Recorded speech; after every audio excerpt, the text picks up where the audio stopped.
Welcome back. At this time, we have Mr. Loge, Engineering Works and Utility Director, with the proposed 2022 Engineering Works and Utility General and Capital Budgets. Welcome, Mr. Loge. Thank you, Your Worship.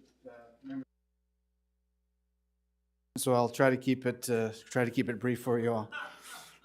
So my presentation this morning will cover the engineering and works and the general capital budgets, the utility side of the budget. I'll have a little bit of a discussion with regards to the asset management plan. As council may be aware, I'm the asset management champion for the town, sitting as a liaison to all of the asset management development within the community, and it's a commitment that the town has made that I personally don't take lightly, and I don't think as council members, when you adopt a policy, it's a signal that you don't take it lightly either. Our asset management strategic documents are on our website for the public to see at large. We're in that first phase of it, and we're taking the next steps to develop concrete and definitive steps to support the strategic plan initiatives that council has adopted in the last year. So when the Director of Community Services talks about our asset management plan, it's with the understanding that we are at the baby steps of this asset management plan, and everything that we do and every decision that we make is key to the longevity, the sustainability, and the affordability of our community, and that all links back to the level of service that we want to deliver to our residents. It's a key component of our growth, and even though we are just at the baby steps of our asset management plan, I'm proud to say that as a community, we're actually one of the leaders in the province of New Brunswick for the level of completeness of our asset management plan. Most communities just completed a bare bones strategic statement that they would then qualify for funding, federal and provincial funding. We took it to that next level and decided to make sure it was an active, living, and evolving document, and we do appreciate council's support as we walk through that process. That having been said, that gives me the overriding context for a lot of the work that you'll see that we undertake with the engineering group. Different from the Director of Community Services, the role that we find ourselves with the engineering and works group is as core, as essential as you find with community services, but it's a different flavor. These are the services that most of the time a community has no choice but to offer, whereas community services, it is a concrete and a definitive choice that you make to offer that next level of service that makes this community the place that people want to be. But from an engineering perspective and a public works perspective, you don't have a community without a street to get to your house. If you want to meet health standards, you don't have a community if you don't have water and sewer to your home. And everything that branches off that, from making sure that the roads are smooth with no potholes to making sure that they're plowed in the wintertime. So the context is different. They are no less important to each other. They complement each other between community services, works, the utility side of things, and it all goes back to the commitment that we as a community make to our residents and the level of service that we want to be making to them. So my budget is in no way a competition to any other budget. It is a budget that we propose to make sure that you as councillors are able to respond to the residents to say, yes, we hear you. Yes, this is what we're going to offer for you. This is what we feel is important. And it warms the cockles of my heart, if we can say that on YouTube, I guess, to hear the mayor introducing the new police chief, but with the acknowledgement that we serve as first responders to the community.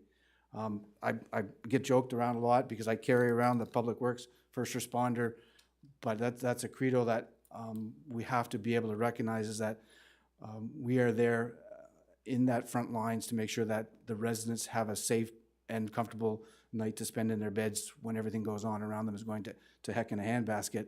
And our people are the people in that front lines, whether it's making sure that they have a place to build off steam, or whether it's a place to get the ability to get to place to build off steam. So I appreciate the support, Your Worship, that you demonstrated in communicating that to our compatriots with the collective services.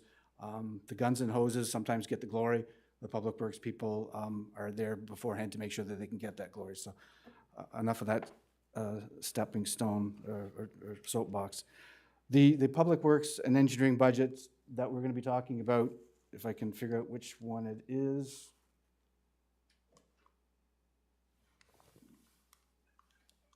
There we go. Did you do that? Okay. So I may just point at you then if this thing's dead. So we're about 20% of the overall municipal general expense.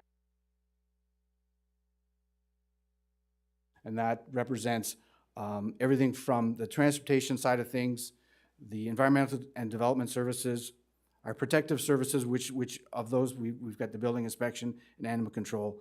So we're talking about a $5.6 million budget. It fluctuates the last few years, anywhere from 19.8 to 21%. But again, we hang consistently in that area. We're responsible for all or portions of the budgets as they're described in here. So what we'll find is that in our overviews as we move forward in the next couple of pages in my presentation, we'll break it down in the presentation so that you can see where we fit into each of them. Does this still go? All right. Pardon?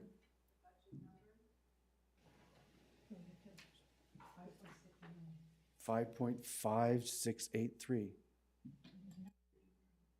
5568. Oh, well, that's the Treasury Department's accounting. Yeah, I need my glasses. So when we look at each division, under transportation, you're going to things like winter works, summer works, driveway culverts. The engineering group falls into that.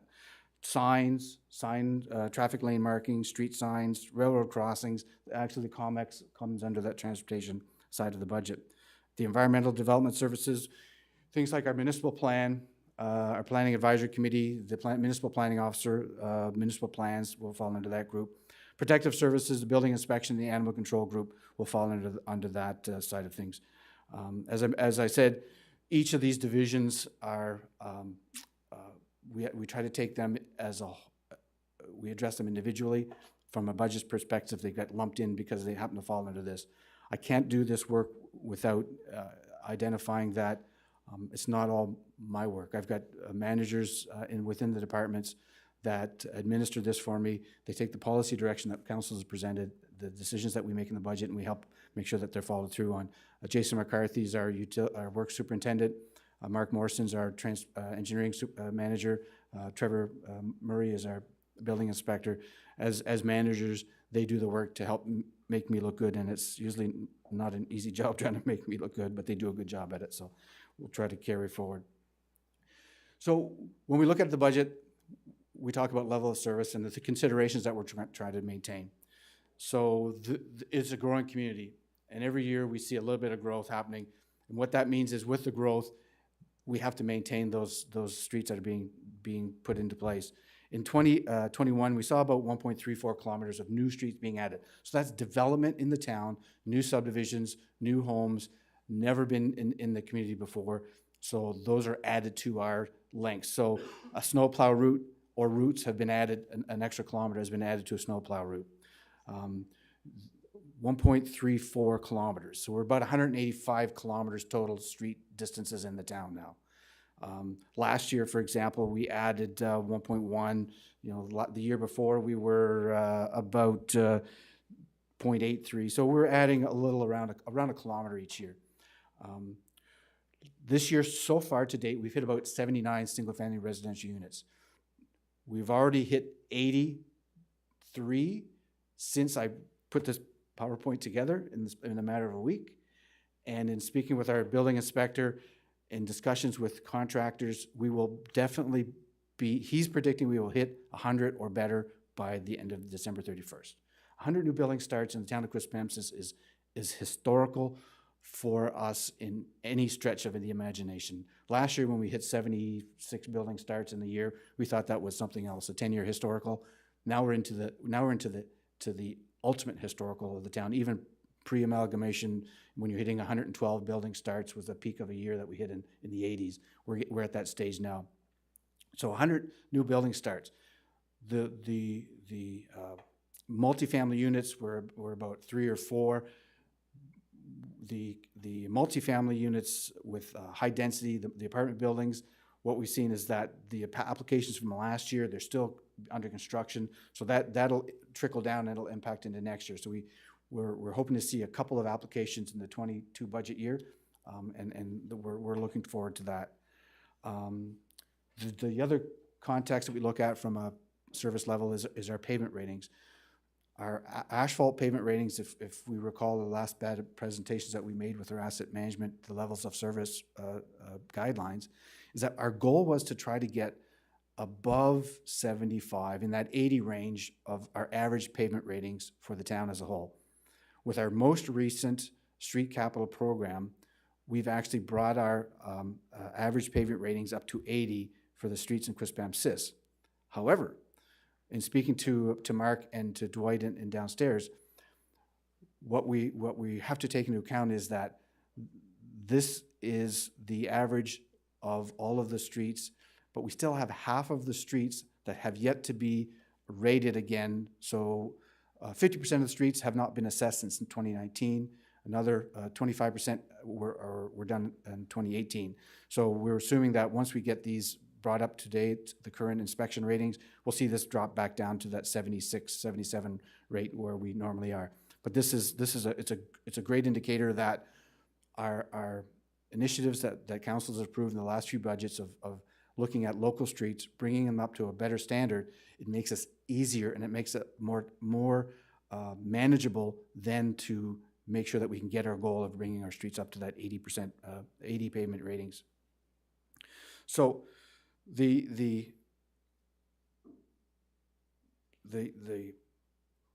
street additions, the pavement rankings, all are bringing us up to a certain capacity. And what this budget is doing is just saying that what is in place now, we can manage. We can manage it with our equipment. We can manage it with our staff levels in certain areas from an operations perspective. And basically what that means is we're just on the cusp of, for example, 1 kilometer of streets. Our plowing routes, we're able to do that in a 4 or 5 hour cycle. A kilometer of streets spread over 11 routes is not going to impact it.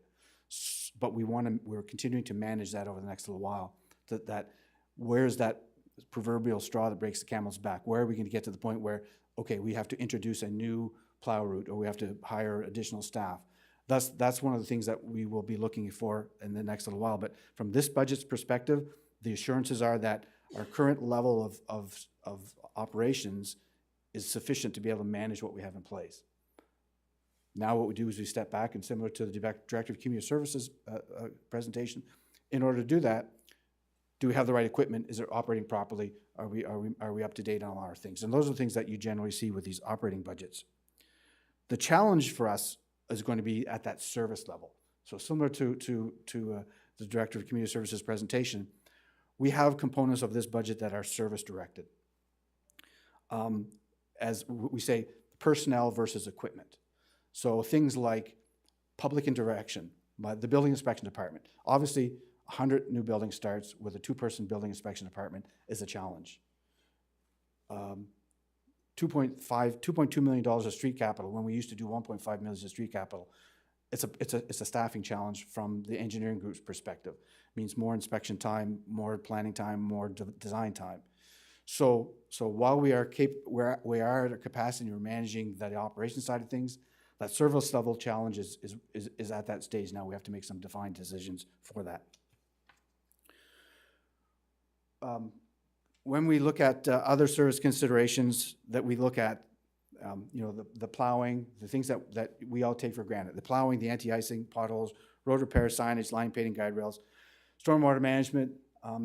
We've had discussions over the last little while from presentations from residents and non-residents alike about our active transportation choices. We look at the traffic monitoring, the traffic management directions that we have, traffic calming. All these are considerations under our budget that we've taken when we make this presentation today. The question then becomes is what is our normal operations and what our expected operations are? And as part of the asset management program, that becomes a decision of your level of service, not what your expectations are now. And that's where we want to take our evolution to. So we can continue on the current path and say, we've done this the same way, we're doing it all the way, doing it all the time, the same levels are here. At some stage, council is going to have to be able to say to us, that's great, let's stay there. And if that's the case, then we take that goal, that horizon, and we plan for everything out from that horizon. If council says, no, I think we can do better, there's an interest for rapid flash beacons at every major crosswalk, or there's an interest for a fully rural or suburban style bicycle complex or bicycle network within the community. That's where we want to be. That gives us as staff the ability now to say, okay, we know that, we're going into it. So the budget right now is considerations. These are the things that we want to be able to make sure that we manage for you as council. The other thing we look at when we talk about level of service is the actual performance of what we've done over the last few years. Last winter was it's a freak of nature. I guess it's a literal freak of nature. 24 significant storm events, about 82 hours of critical overtime.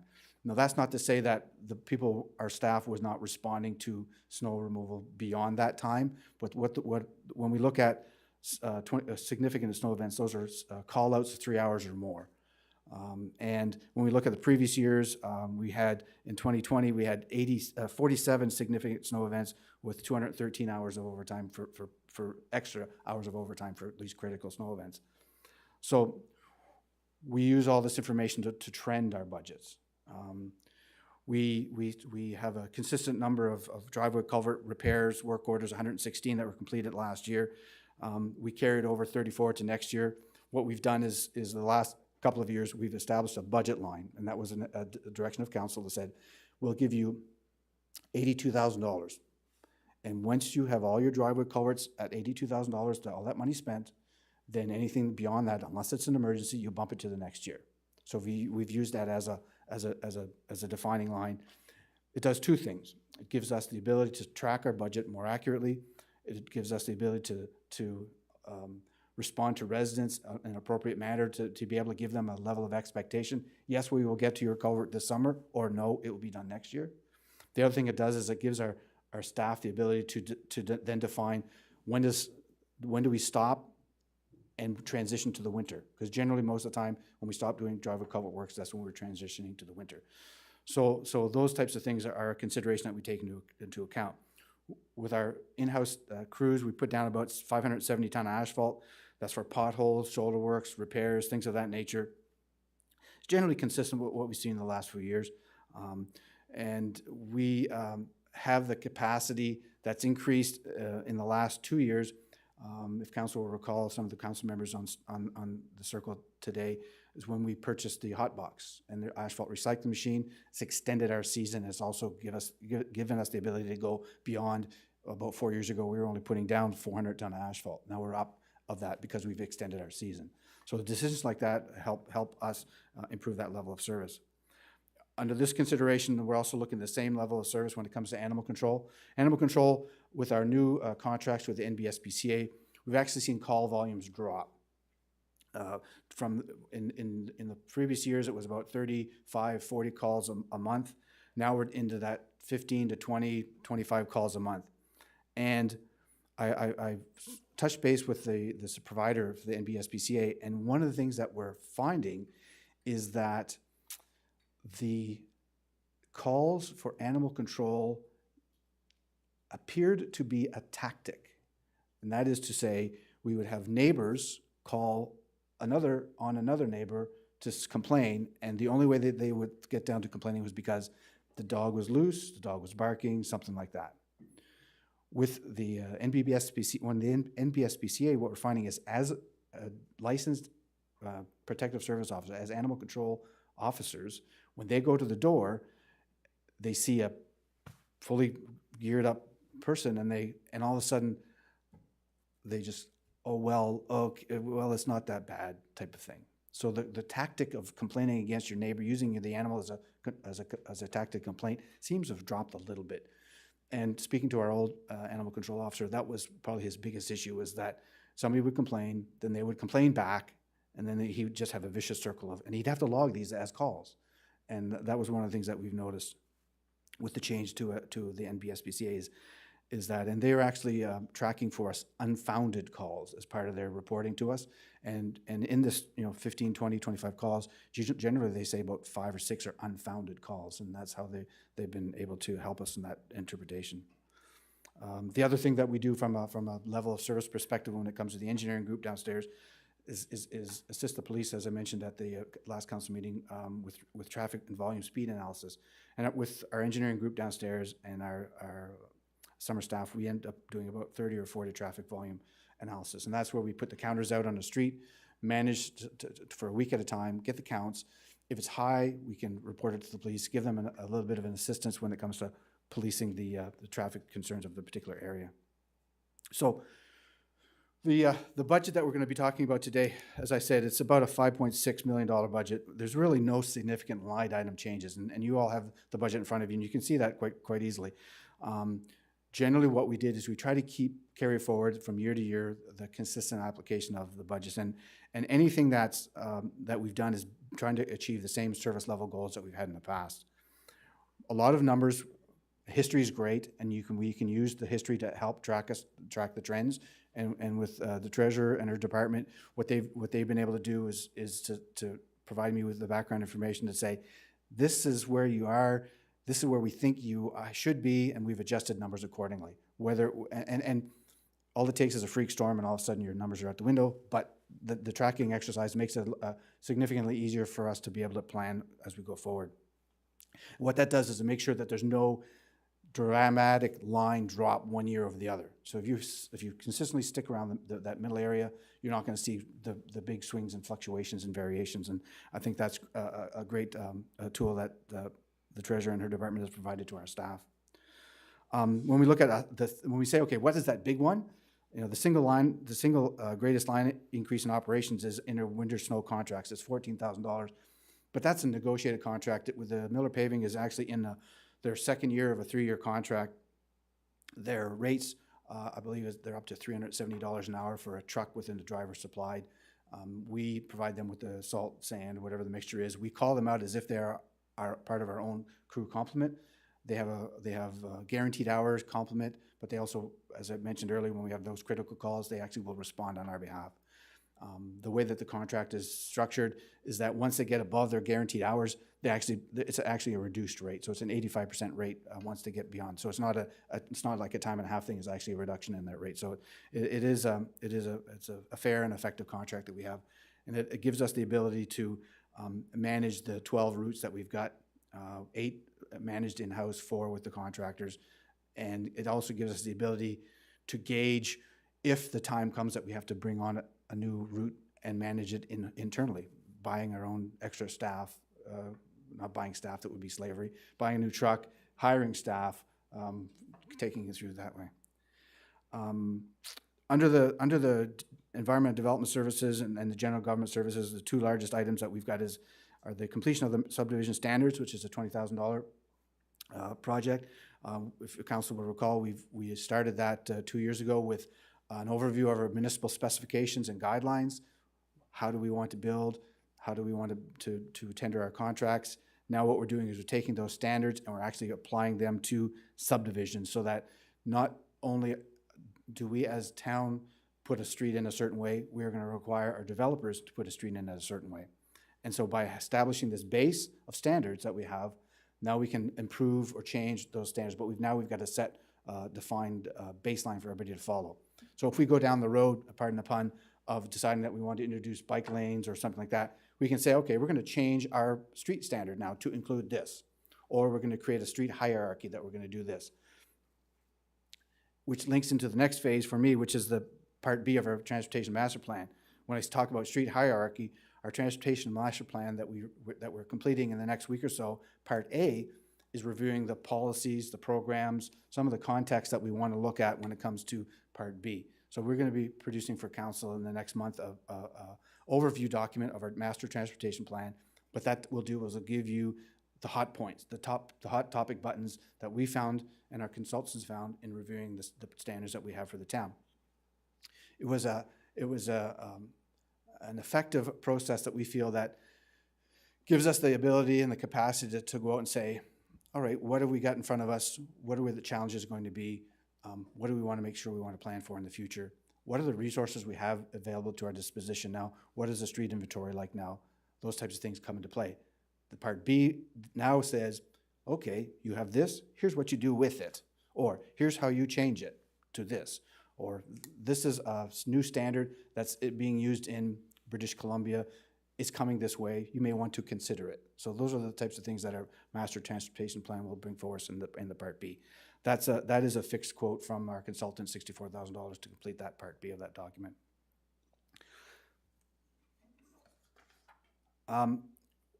When we look at the transportation side of the budget, and that includes our engineering group, the overall fleet costs, there's a slight increase about $15,000 over the 2021 levels. And that's mainly associated as the fleet gets older, costs go up, and those types of things are translated. Also, as our fleet gets a little larger, those costs are coming into play as well. And those costs are vehicle maintenance, fuel costs, things of that nature, and that's spread over the public works group, the engineering group, the building inspection group. So all those fleet costs are pulled together in that number. Our driveway culvert budget, we're proposing a slight increase because we're seeing those demands stay consistent the last few years in that 115 number range, and we feel that an $82,000 increase is appropriate. So we're proposing that increase for the 2022 budget. As I touched on, our snow contracts did increase slightly, about $14,000.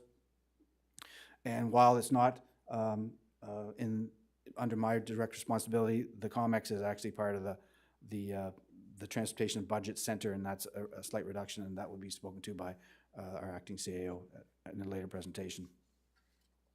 So with the transportation in the winter, as I said, the two main increases are the snow contracts and the vehicle M&R.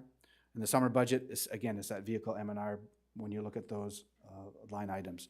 And the package that you have in front of you are relatively straightforward. We have tried in the past, when we project a slight increase, where the finance committee will come to me and say, listen, you've got $30,000 in your budget for vehicle maintenance. Do you think you can live with $25,000?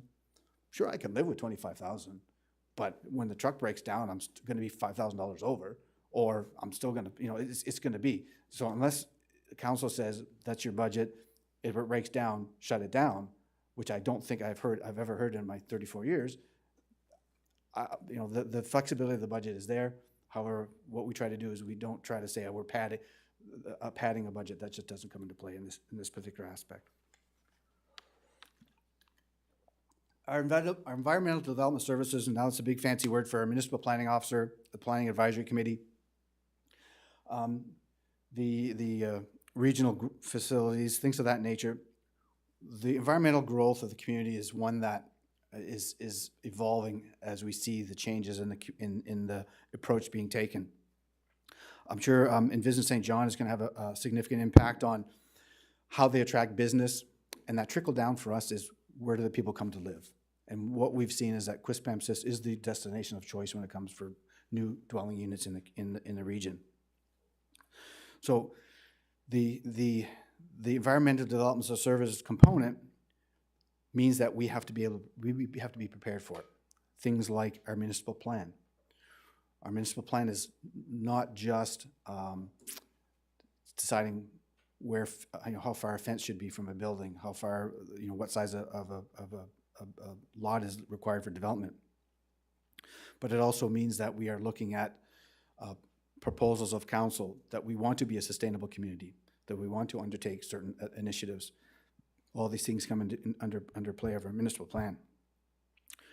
All are done with under the general auspices of supporting our comprehensive asset management plan, and we've continued on that path, recognizing that, as I touched on earlier, they're just little steps. We're taking the steps that we need to take us there.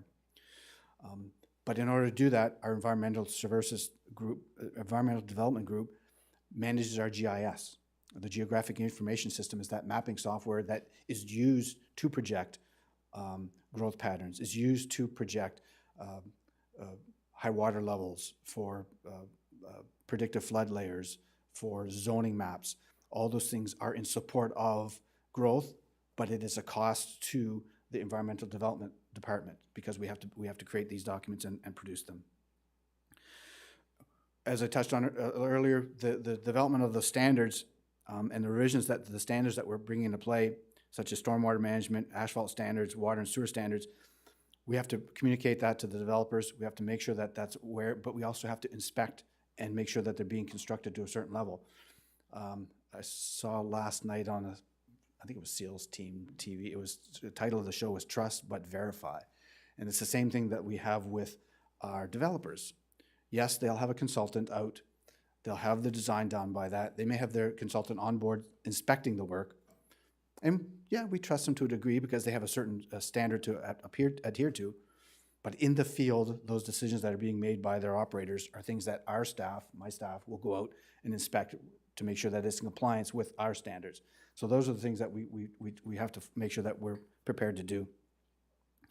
And we're shifting our focus to the strategic plan. Council has the strategic planning initiative that you're undertaking in the next few months and over the next extended period. And what that does is it then gives oversight and an overview and a guiding principle to my group to make sure that the documents that we then introduce are consistent with your plan. And to Councillor Luck's point about the timing of these things, what we're seeing is that the strategic plan exercise that Council is going to be undertaking, because it's already been started, there's a plan, there's a timing for it, we can very easily take all our subsequent plans that are being proposed, master recreation plan as well, and incorporate that into the timeline. So it's not going to be, we're not doing something in advance of, we're doing something in the correct order. So that's the important thing, that once we know that Council is committed to the strategic plan exercise, it makes my job, our job, a lot easier, because then we can structure our processes after your exercise. So while we don't have it in this current budget proposal, you will be hearing from my group for things like a stormwater master plan, the evolution of our wastewater master plan, things of that nature. So that strategic exercise that we're undertaking really drives all of our supporting legislation, whether it be the building bylaw, the zoning bylaw, subdivision bylaw, and even the initiatives of the Planning Advisory Committee. We're shifting our focus now to those next phases, and what that master transportation plan, will do for us is it will make sure that we have appropriate recommendations for upgrades to our networks. Now, our networks under this master transportation plan are not just street networks. This is sidewalks. This is we're looking at the COMEX in general, not specific to the COMEX, but those types of things. We're looking at the requests for walkability, cyclability. And I sort of take a little aside. When we were talking about the bicycles, two things, and I think Mr. Gillis mentioned it the other night, the e-bikes are a game changer for this community, because when we look at our mapping and you look at our community, and all of you I'm sure have driven around, if you see a flat place in the town, cherish it, because 15 feet later it's going to be a hill. And so one of the driving factors why we haven't seen a lot of bike lanes is because people don't want to drive up hills. They love going down hills, but they don't want to go up hills. And our topography is a driving component and that was one of the discussion items that we had when we were looking at the parameters of our master transportation plan. This is a hilly place, and that's going to impact a lot how we choose to do things. And as an AT project, the master plan helps us to define, okay, what are the projects that you want to identify as priorities? And again, it goes back to where does council want to see as their vision. So by having this initial document in place, we can give it to council as part of your strategic exercise. You say, well, here's what we've heard, here's what we think we want, then we take what you want and then incorporate it into the master plan itself and bring you back that document. So it's a very evolution-based system that's consistently dependent on your feedback and your input as decision makers for the community. So the engineering department itself, we touch all, I shouldn't say that's not the proper way to say it, I guess, but we help with all the departments in that we manage all the general and utility capital projects. We oversee all the subdivision development in the town.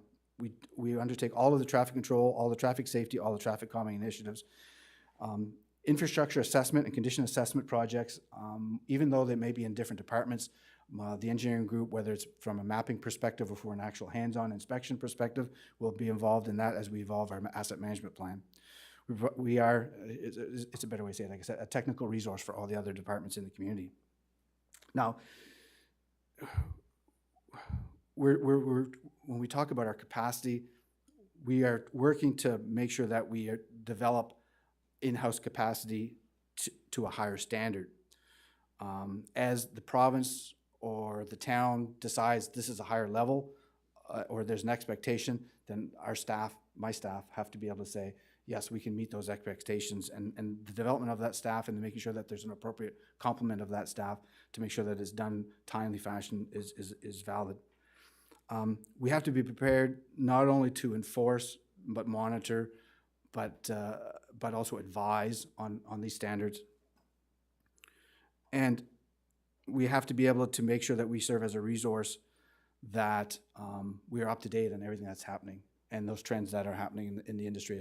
And our acting CAO talked about this town being as an innovator, respected as a leader in a lot of items in the province of New Brunswick and land in Canada, if not across Canada.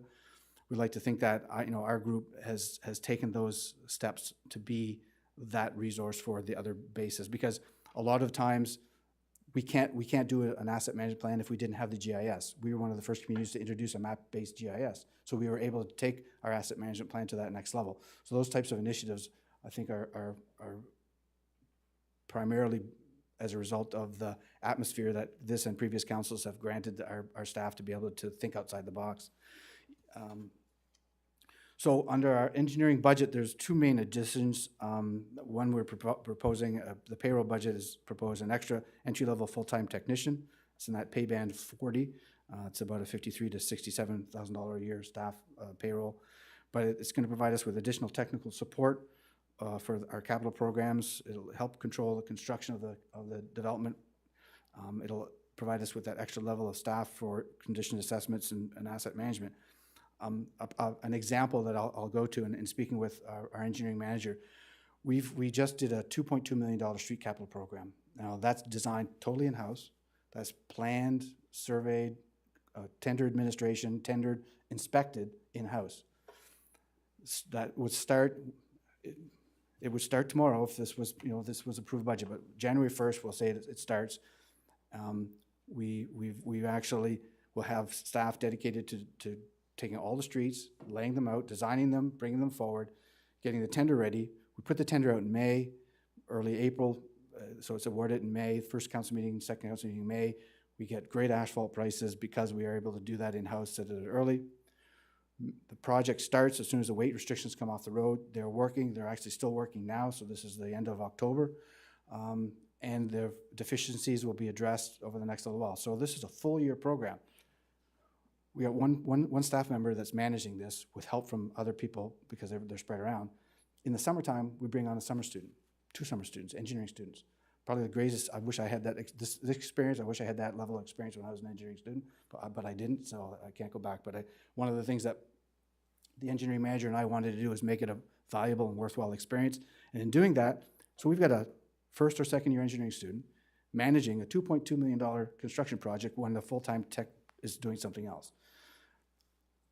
Risk, potentially. So we see that as a place that should be managed a little bit more efficiently and effectively, is by having a full-time staff with the capacity, the skill set, the knowledge, and the enforcement capacity to manage that project. Not to mention that a summer student only shows up in June and leaves in August, so I've got 4 other months of spreading somebody thin. So that's just one example of where we feel that the desire, the request for the full-time technical staff is warranted. The other one is the traffic calming. All these, the level of traffic calming that we've undertaken, the reports, as on a Monday morning, they've got to go out, take the counters out. We've got 4 sets of counters to go through the town. And I'll be the first to say, you do not want to be at 8 o'clock or 9 o'clock in the morning with your back to the street, putting down a counter and not having somebody watching you. So those are the types of things that we've got summer staff doing, that really, they're done in twos, they're done safely, they're signed, the whole bit. But again, this is something we want to be able to manage a little bit better when we do this. So again, that's the rationale for this presentation when it comes to the full-time tech position. I know staff generally, staffing issues is a concern for council as a whole, because it's a legacy, it's a continuing, it's an impact. It's not, it's not a one-time thing. This is a go-forward basis, and we feel at this stage of the game, it's under the engineering group, it's a valid request, and we're making that in this budget ask of this year. And we talked about the specification and guidelines, so we really won't carry forward on that. Under this protection group, we see the building inspection group. That's I think it's a wicked couple of charts. Those are the trends of demands in the last 10 years for building starts in the town of Quispamsis. And as I touched on a little earlier, you know, when this was started, when I prepared the document, we were at 79. By the time this was printed, we were over 80. By the end of the year, we'll be over 100 starts. We're just not able to keep up with it. And even though the starts from middle October till the end of the year, there'll be 20 starts, but they don't stop then. This is the contractor getting foundations in the ground so that they can keep their people working over the winter. So now I've got people building over the winter, but it still requires technical support, technical staff. And that's the demand that we're seeing, that's changing our building inspection group, the approach that we're taking, because in the past, when you hit that 50, 60 starts, you might have 1 or 2 starts that are over the winter, and you have the ability to step back, regroup, manage your resources, get your documentation back in place, get everything up to date. But what we're finding now is we're playing catch up with a lot of our material. No, it's not causing us issues with the inspection side of things, but it's everything else. And at some point, that paperwork is going to get caught up. And so what we're proposing under the building inspection group is to bring on an additional summer staff to help with the non-technical, sort of the low-hanging fruit, things like sheds, fences, things of that nature. What that does is now gives our technical staff the ability to go out and focus on the important inspections, come back, be able to work with each other to be able to say, okay, what's next that has to be done. So that's really the only major change that we're proposing under the building inspection group. And the reason that we're taking this approach is the previous graphs, they're going up, but we really don't feel that that's a sustainable pattern that we're going to see. We'll see it drop back down over the next little while. And what we're projecting is that at this stage, it's not a requirement for a full-time staff, but we want to manage it as best we can with the summer seasonal staff or summer student staff. As I touched on a little earlier, the animal control project is being well received with the New Brunswick SPCA. They're in their second year of a 3-year term. It has a capped increase. It's either the 2.5 or the NBCPI, whichever is less. So we know where that is trending. The numbers are down, obviously, because of the change in the format of our tender. So the budget itself is saving us about $10,000 this year. So it is a reduction in the budget. As I touched on earlier, the one major thing that we've seen by the change in this is that they are better at weeding out those unfounded calls. So when we talk about and the mantra of all the councils, the last roads, or water, whatever, this is the roads parts, and I'm not going to do the can, but it is the roads part. So the staff is based on our asset management level of service mapping that we've done. We've prepared a street capital program that is $2.2 million for the year 2022. And our equipment capital side of things is about $726,000. I don't know if, Aaron, if you can click on that link, the proposed street capital map on the bottom, that should take us up. Hopefully it'll work, yeah. And with the town, and what we've done is, and if you recall the last few years, we've taken the map and basically spread it out through areas based on roads that are in dire need of asphalt for the resurfacing, and based on our traffic volumes, the pavement ratings, and things of that nature. We also look at streets that are perhaps, that may be a little close together. In discussions with our contractors that we've engaged in the past, they appreciate the fact that if we group streets in a subdivision or close together, it cuts down on our mobilization costs. So they pass that savings on to us. And I think that's one of the things that that helps us in our programs as we go forward. The street list is there. We'll break it down a little bit in the next couple of pages, so we'll get into a little bit more details with regards to the specific capital program. The trending that we touched on, because we're an effective and efficient process for putting our tender packages together, we actually benefit from the trends that we've seen. Things like our asphalt unit prices, and you can see that there, and it's always an interesting, when you open up a sealed bid and you say, oh, what was the asphalt? What was it? What was the tonnage? And it comes out and you're lower than the city or you're lower than Rothsay, and you go, that's all we want to see. That's great. You know, and they're putting out bigger projects or similar size project. And what that tells me is that we've got people bidding because they want to be here. We pay on time. We work well with the contractors. We make sure that they have a proper work environment and they have the capacity to be able, if there's a dispute, it's resolved amicably. And in doing that, they recognize that they can come here, do the work, get out, go to the next job. And that's reflected in our asphalt prices consistently. Projecting for next year, we prepared our budgets, and generally we prepared around $100 a ton asphalt. And what the contractors are saying is that this year they were about $22 a ton under their profit margins, if you can believe the asphalt contractors.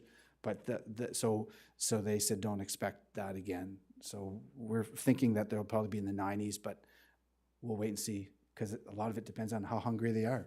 If they didn't happen to get a big contract, a provincial contract or whatever, or the city contract, then they may say, okay, I need something to keep my people working, and then may come in. But we're seeing that trend work for us to our advantage. And so when we look at the parameters of our street capital program, you know, it's based on making sure that we can get all of our 60 pavement rated streets resurfaced in a 10-year program. And what that does is the more 60 or lower rated streets you get up, the easier it is to keep your average rating up, which is what we bases our goals on. So we assess the pavement surfaces. We look at what's under there for the gravels. Some of the older subdivisions were well built, and we can go in and just do a seal or a recap on a street.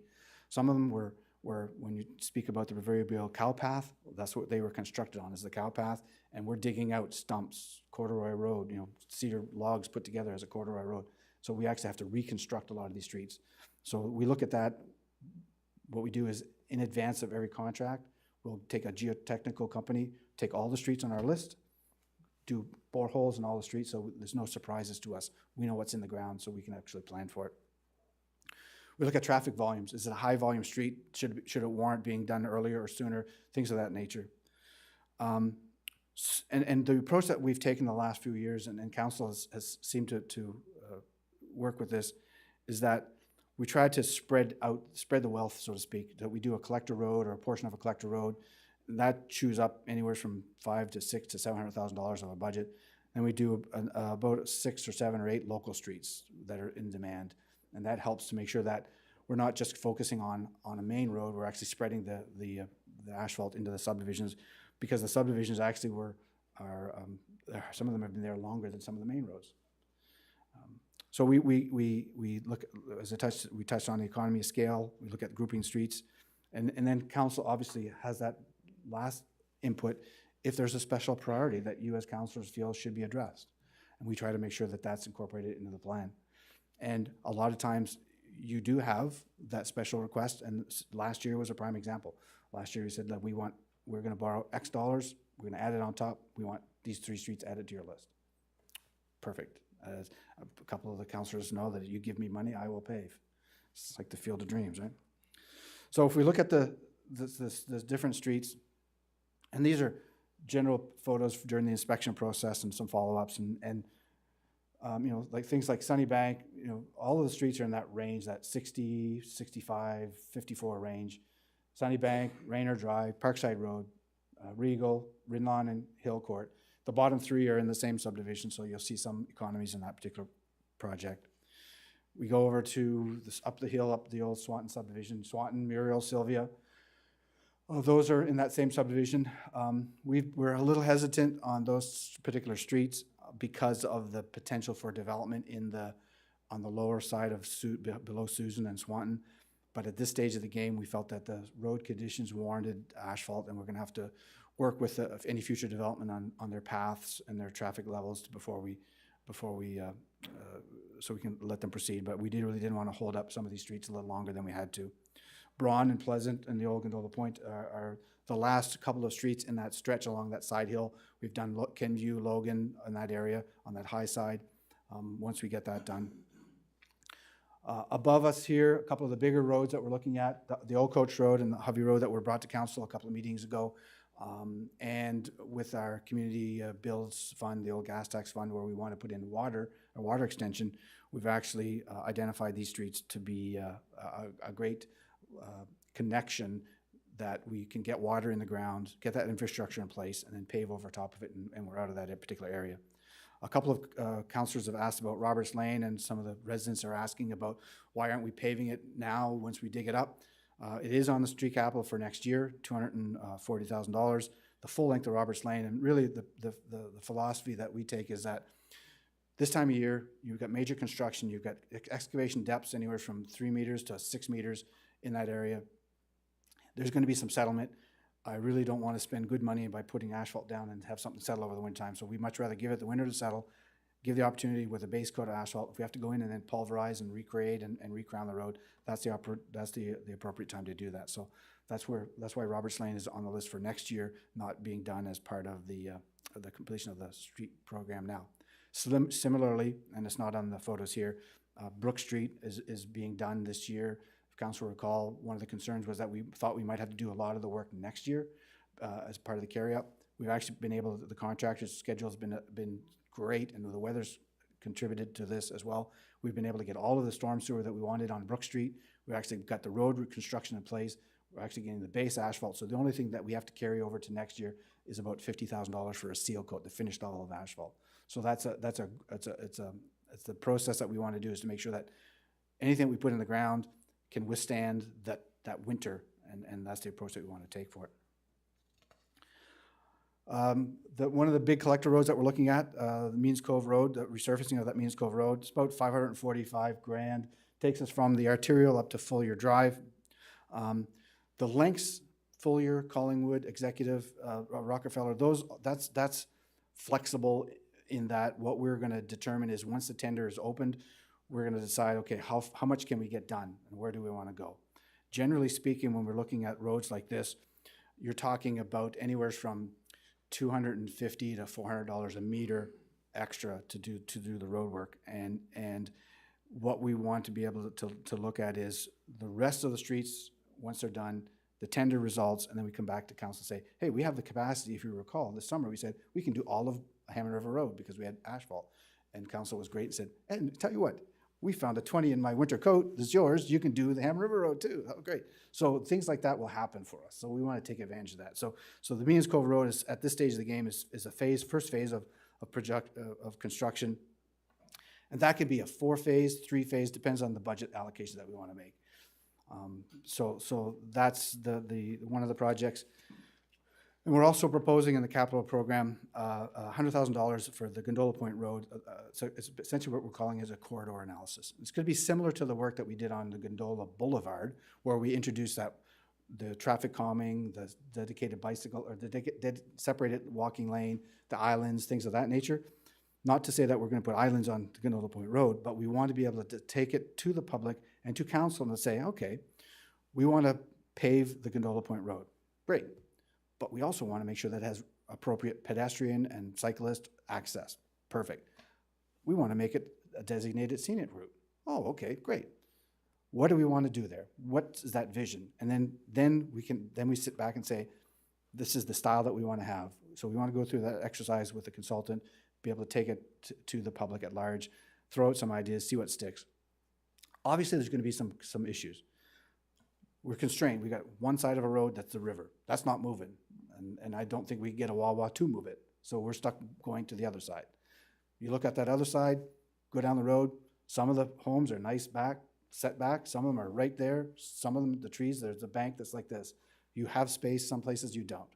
So those types of questions are gonna have to be asked. Do we take the sidewalk and continue it from Rossay all the way through? Do we decide, no, we can live with a proper designated signed and cycling lane and a walking designated lane? Those are the questions that we want to have asked with this review.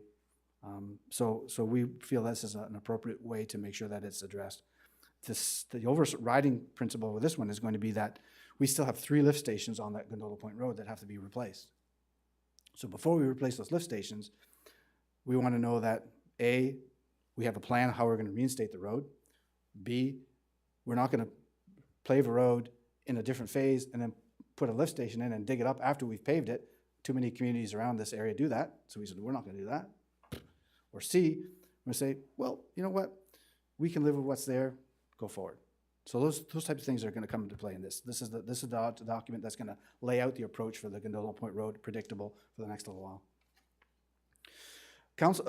Finance Committees has also thrown a curveball, and this is always great. They've said that we think that there should be $100,000 designated for sidewalks or something in the town budget. No specific location. Okay, I can live with that. Our transportation master plan is yet to be completed, so we don't have priority from council or from. I've got some ideas. $100,000. If you take, depending on what type of sidewalk you put in there, you could only get 50 meters, which is a lot and a half. Ugh, that's not a lot of sidewalk. So what we want to do, so when we take that, we say, okay, are we going to extend an existing sidewalk? We've had requests for the École Pionnier in front of the school. They want to take the sidewalk from the end of the Quispam Road down past the school. It'll to connect to the walking trail at the Old Coach Road Bridge. That's an option. You want a new sidewalk. The Old Coach Road, where we're putting the water main repairs in, is connected to the system. We can extend that and add that money to the Old Coach project, and we can now we've got sidewalk that's starting into the subdivisions, and we can loop it back around to Cannon Road or the Gorham Road and get back up to the Hampton Road. So there's a sidewalk opportunity. Do we want to take the money and say we're going to widen the roadway, add it to the Means Cove Road budget, and add a meter onto the Means Cove Road? Again, that's an opportunity that we have there. Whatever we do, we have to account for the fact that we have to maintain these things. We have to be able to say, okay, we're not going to be able to just put a sidewalk. Oh, I'm going to put a sidewalk on at the end of Queensbury Drive. I've got no snowplows to go down Queensbury Drive with a sidewalk unit. I do have sidewalks through here, sidewalk plows that go through here. So anything that's on an addition sidewalk that I can add to, it's going to be no problem to maintain. If we widen the road, similar to the decisions of previous councils where we had said we wanted to put a sidewalk, they said, it's a little bit too rich for our bloods. Can we widen the roadway? We widen the roadway and we can maintain it with the plow. Just wing it right off. So those are the considerations that we have to make. So I guess when you look at those costs, sidewalks itself, concrete, the whole bit, curb and gutter, is about $250 a linear meter.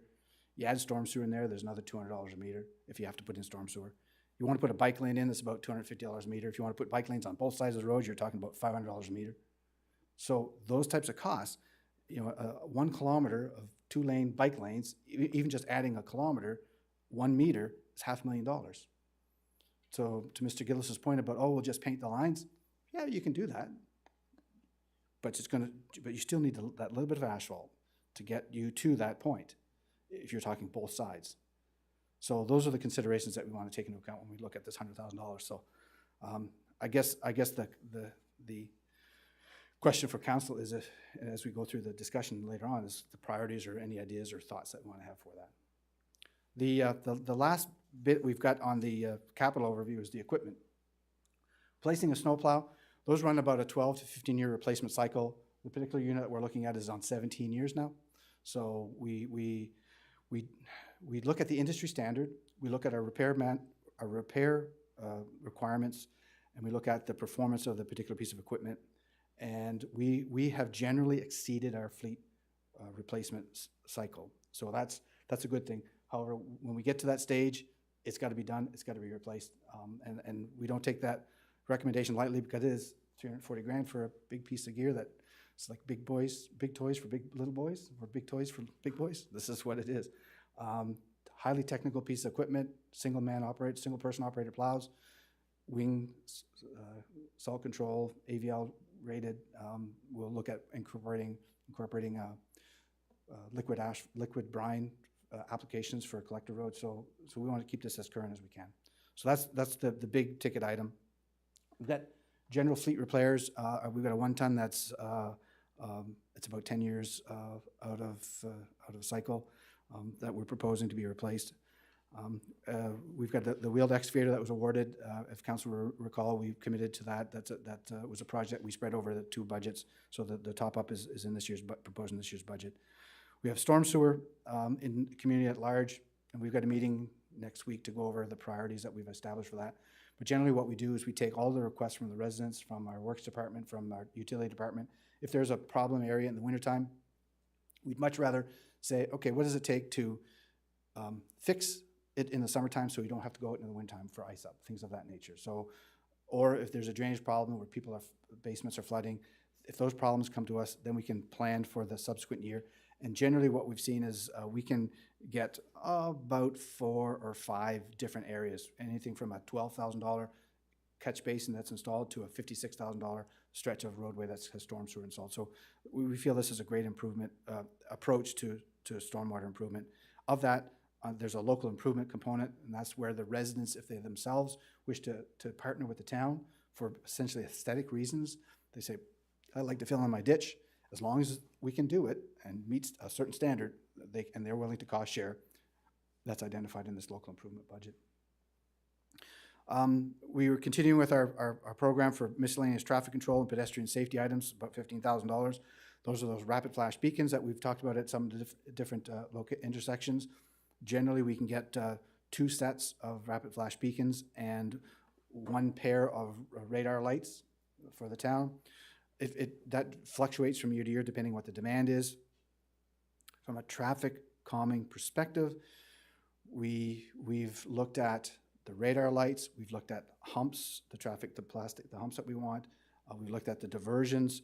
I actually just came back from Ottawa last week, and in some of the local subdivisions, and I was in Quebec last year, that they're using mid-block crossing signage. And what that is halfway through the street, they actually have a paddle, 2 feet, 3 feet tall, that can go in the wind, but it's actually children or crossing, whatever. And actually, the road is narrowed down at that location, and it slows you down. So that's something else we're going to be looking at this summer, is investment in those types of traffic calming.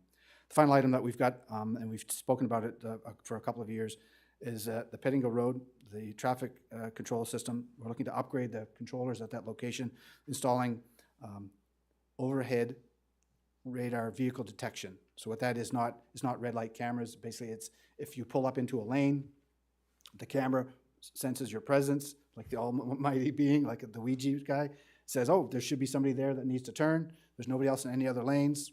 Okay, send a signal, that car can turn, and then it'll go through its cycle.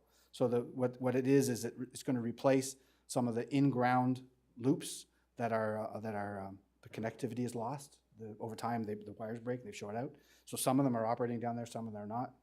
But with the overhead sensors, we have the ability to monitor all the lanes and be able to make sure that the traffic levels stay as where they are, or where they or better.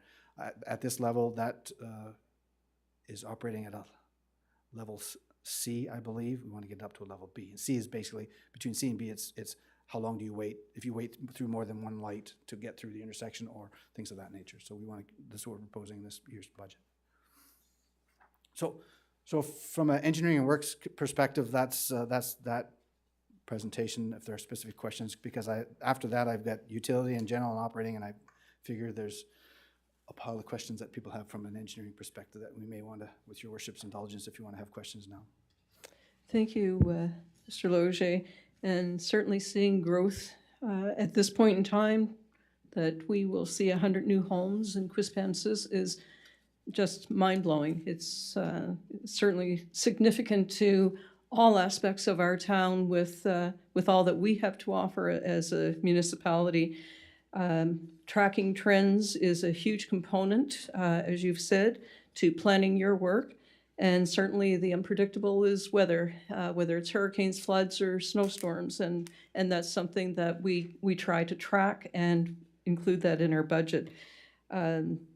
The other thing I wanted to say was with subdivision standards, that is something that we can also tie in with climate change, because I know that in talking with Trevor Murray, certainly they're trying to incorporate some new building standards that will look at climate change, and I think that is on the cutting edge and where we should be. When we speak of EV bikes, I do think that's a game changer as well, and those hills and the topography that Quispamsis provides, that we are built on, will certainly now be conquered by cyclists of all types. So every public street we're hoping will be at some point shareable in some way or another for all modes of transportation. So it is 5 to 12. Would you like a half hour of questions now, or would you like to break for lunch? Break for lunch. Could we see hands? If you'd like to continue on for half an hour, raise your hand. 1, 2, 3, 4, 5, 5 to 2. So we'll go for another 25, 30 minutes, but if anyone would like to use the facilities, certainly just go. And we'll try to speak over Councillor Olson's stomach rumbling.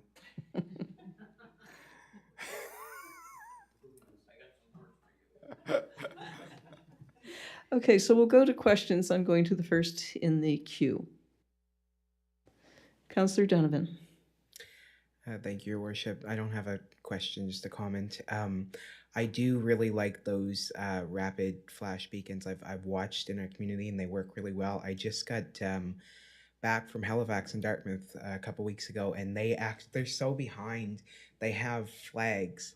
You pick a flag up and you walk across the street, and then you leave the flag. It was just bizarre to me. So I'm glad we have those flash beacons. Thanks. The flags actually is behind the times. Some people consider them cutting edge because it's an on-demand system that and I think the acting CIO were talking about it the other day. Actually, quite frankly, it's funny you bring them up. Is if they can't see you with a flag like this, and then there's a lot more to worry about than that. So I know that Yarmouth has used them in the past, and the biggest issue is people stealing the flags. They, for whatever reason, the flags grow legs. Thank you, Councillor Donovan. We're going to next in the queue, and that would be Councillor Bigger.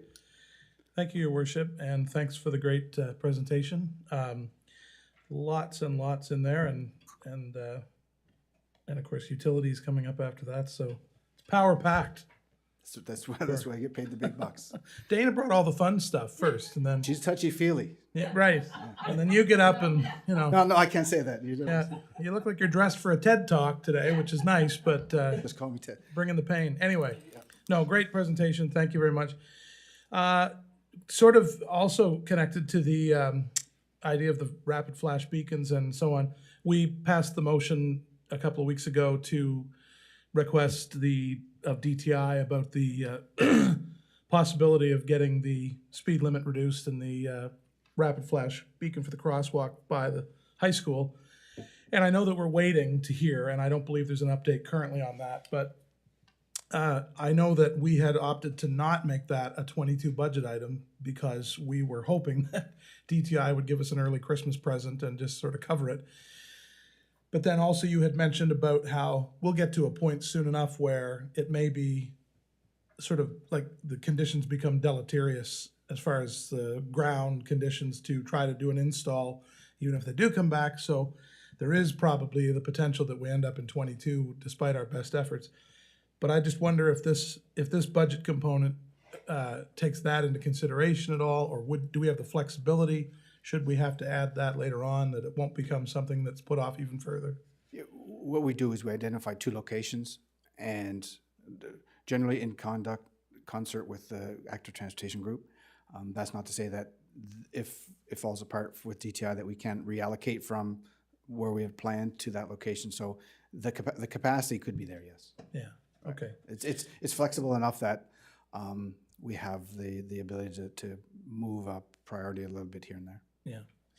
Okay, and one other just quick comment. I just wanted to say that I perceive the sort of the tender nature of kind of trying to, bear in mind the need for AT considerations to be built into sort of road improvements going forward.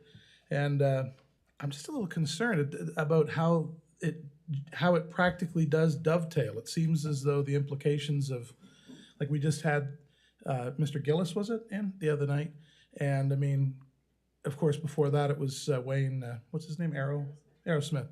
And we've got a decade-old, I mean, I'm brand new, of course, but we have a decade-old document and strategy that I don't know if it's, other than saying it will cost this much more to do this, I'm not sure what practical moves are being made to try to bear those in mind going forward. And far be it from me to try to exhibit any expertise on that, but I just want to express my concern about how we're going to somehow get the Venn diagram in action on this. And the thing to recognize is the 10-year-old document that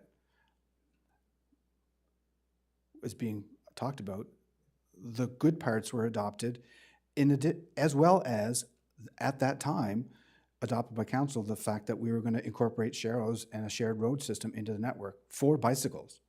So the document itself was not ignored, and it was adopted as presented relatively completely. What is happening is it's a new standard that this particular person or the group is requesting of council, of the town. That the request back 10 years ago was, okay, we have to make this a safer area. Is it sharrows? And that was accepted, and that was the practice of the time. So the same way that you have a building code that changes for the energy code, the changes that come after the fact, we can't be held for penance for what we did 10 years ago, meeting the standards or the requests that were made at that time of the day. So the whole shame on you philosophy that people may come here and approach the town is not warranted. And I credit the Director of Community Services. I'm glad we're wearing masks for not chewing blood through our teeth. But the things that are put in place now are stuff that was asked and requested and implemented by virtue of those documents. Because somebody comes and says, I don't like that anymore, or we should do this, okay, now we switch and we to that point. So it's not a case of the Venn diagram matching up. The Venn diagram was matched, the objectives were met. What we're doing now is saying, okay, we got 2 new diagrams. How are we going to get that here? And if that means, okay, even Mr. Gillis said, yeah, you can paint lines. It may not be the best option, but you can do it. Okay. But we can do that, and we did it because the council today a few years ago said we want walkability. That was the term, walkability. All the roads that we put in place have a whole meter of shoulder paved with the gravel and the rumble strips. That was the demand of the residents and the priorities of council of the day. That's how we constructed everything, and that's the standard that we have. If we're going to change those standards, great. I'll spend as much money as you want. Council has to be prepared to recognize that it's going to double the cost of any road construction. If you're prepared to spend that, so be it. If we're prepared to say, okay, we're going to take baby steps and we're going to go to a rural standard or suburban standard for shared roadways, which is, yes, it's a shared road system. There's a dotted line for bicycles. It's more pavement markings with signage that people have to be aware that there are bicycles on the road. That is done in Europe. The roads in Europe, if you've been there, They're no wider, narrower than what we have here, and there's bicycles all over the place. They coexist. So what you have to do is you have to transition from a car-centric community to a coexisting community. And that's a transition. You're not going to go from a car-centric community to a dedicated bicycle lane community. It's just not effective and efficient. It's not economical. It's not going to happen. And as your professional staff, I would not be able to recommend to you in good conscience, hey, let's go to dedicated bike lanes. Never going to happen. And so be it. I may be cutting my career short, but so be it. However, there are millions of examples out there of ways that we can coexist and do that transition. If the time comes that we're, the Hampton Road, for example, designate a highway, we want to build a whole extra lane, we've got to partner with the DTI. If we can convince DTI to throw an extra $500,000 on that when we do that road upgrade, and we're willing to match it, there we leverage our dollars. If the federal government comes through the gas tax and says, yes, bicycle lanes are the thing of the future, and we want to help your community do it, I'm all on board. Let's spend that money, right? But we have to be realistic on what we have on the ground now, literally and figuratively, to be able to what we can expect to do in the future. And in all due respect to the people that have been presenting, we'll get that from no matter what the vested interest group is going to come before council is going to be, I want zero snow on the ground when you pay. So put, in Europe, they've got loops, heated loops, geothermal loops. We should have that in the town of Quispamsis. That's ultimate. Well, okay, we can do that. But that's going to cost. So we have to take those requests with a grain of salt. And as your staff, that's what we do. We say, if we could afford it, 100%. Do you think we don't see value in it? Not by no stretch of the imagination. If we could say, that's excellent, we want to do that, we're going to make that recommendation. But we'd look like fools coming before you and say, oh yeah, and by the way, your street capital, instead of being $2.2 million this year, is going to be $6 million. Thank you, bye. I'm not here. So we have to be able to transition appropriately. And if that transition from a street perspective is, okay, yes, we're doing the Means Cove Road, for example, this year. It's going to have 1.5 meters of asphalt for a designated walking lane. We take the $100,000 from the finance committee and say, let's add another meter into that. How much will that give us? What does that mean we can do with bicycles? Okay, we'll have one lane walking, one lane dedicated bicycle, or maybe it'll be a shared walking bicycle, but it'll be wider. But it'll also have big green elongated bicycles with signs that show cars showing people, yielding for bicycles. That's the transition. So, I don't mean to sort of spout off on that side of things, but that's the approach that we have to take from a staff perspective. And even going so far as to say, we have to also recognize what type of people are cycling. Is it a recreational cycle? Is it a person that says, I'm going to take my bike to go from point A to point B? Or is it the yellow jacket with the Tour de France and all they want is a big circle, a smooth circle? Who's using it? So all those things have to come into play when you look at your cycling network.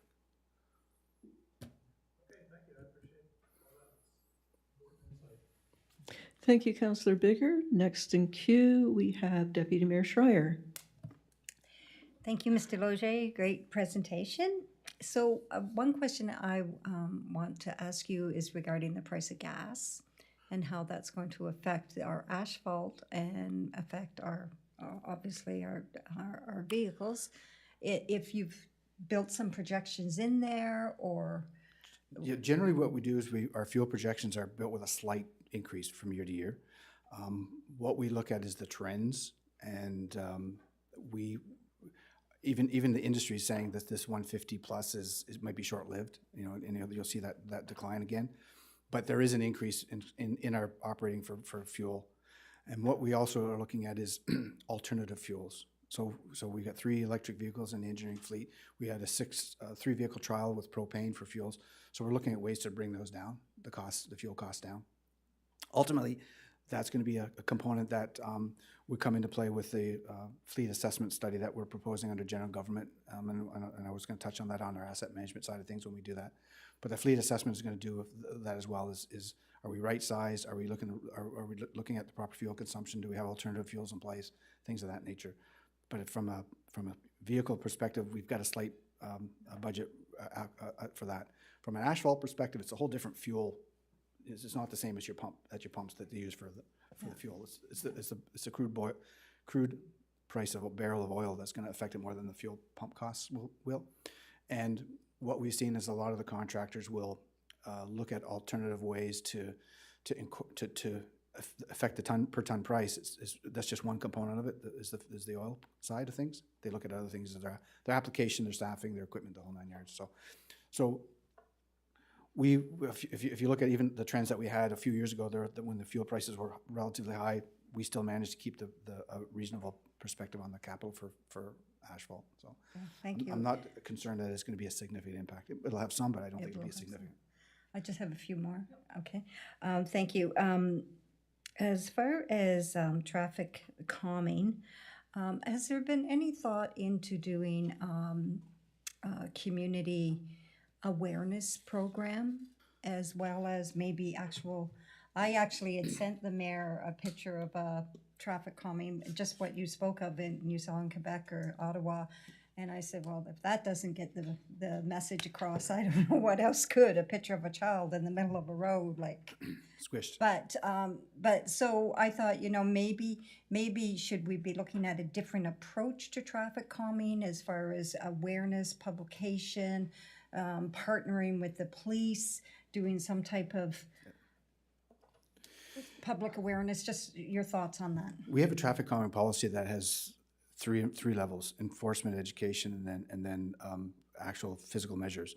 So the education, there in our traffic calming policy, there's an education, public awareness component. And what we're seeing is that people don't care; they skip right over. They want to take the easy path, and that means stop everybody.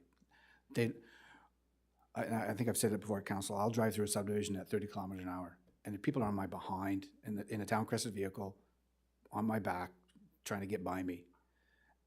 And they've turned from 2 houses down in their subdivision, and they want to get by me. Just the education programs, things like a pace car. In the subdivisions, you can have neighbors who say that they're going to take the pledge to be a pace car. They will not in a subdivision drive higher than the posted limit or 30 or whatever it is. They become targets for the neighbors. We've had communities. We had even I'm not sure, maybe Councillor Locke. We had residents who were spokespeople for their subdivision, and when they're trying to communicate the message from the town to the residents, they get picked. Then they don't want to volunteer to be the spokesperson anymore. So you're 100% correct. The appropriate steps in our traffic calming policy start with education, then enforcement, then the physical measures. But they all want to go strictly to the easy things, the physical measures, and that's the challenge. You're 100% right. That's the challenge: is how do we get it back to that education component? So we could have that conversation with the police and, yeah, okay. And my last one is, I liked your comments on the Gondola Point, or what do you call it? You call it a Corridor analysis. corridor. It doesn't make sense, and I've explained this to people before with I think the wastewater project is something like $5 million by the time of completion, so it doesn't make sense to rip up a road before we're completed our wastewater. Or even doing it in phases so that they're digging it up while you're building the road. Yeah, exactly. So I wasn't aware that you had done that before on the Gondola Point Boulevard. So on that, the Gondola Point Boulevard, when you did that, it would be a little bit different because this one would be on the water, right? So the river only runs one way. We can't change the bends in the river and how the river moves. So I think, would there be someone besides just residential people being consulted on this? Would you? Definitely. Okay. Definitely. Because of the your comments a few council meetings ago about a scenic destination, because of the representation that we had from the cyclists, for example, or from the Director of Community Services AT group, those are all viable components of that network that you want to take into account when you design that roadway. It is a main thoroughfare for that area. We've only got so many main thoroughfares, and as the Point Road is that one that gets us right from the ferry to the Ross Bay boundary and beyond. So we are taking all kinds of heat. We take heat regularly. Oh, the sidewalk ends at Ross Bay boundary, blah, blah, blah. Okay, but I can live with that. But if we're going to do it, we're going to do it right. Thank you, Deputy Mayor Schreier. Did you have any more? No, I just wanted to comment on active transportation, and thank you for your thoughts on that. I know it's like anything, things start to progress, and it's easier to sort of pick the low-lying fruit first, things that we can do easily and quickly, and as you get into the process more and more, it gets more and more difficult or more challenging to get everything done. Thank you. Thank you, Deputy Mayor Schreier. Moving next in queue is Councillor Miller. Thank you, Your Worship. A couple questions. I'll just lead off the deputy mayors for the Gondola Boulevard. How much is this incremental? And why I say that is you would have to do a study anyways, right, to do all this stuff.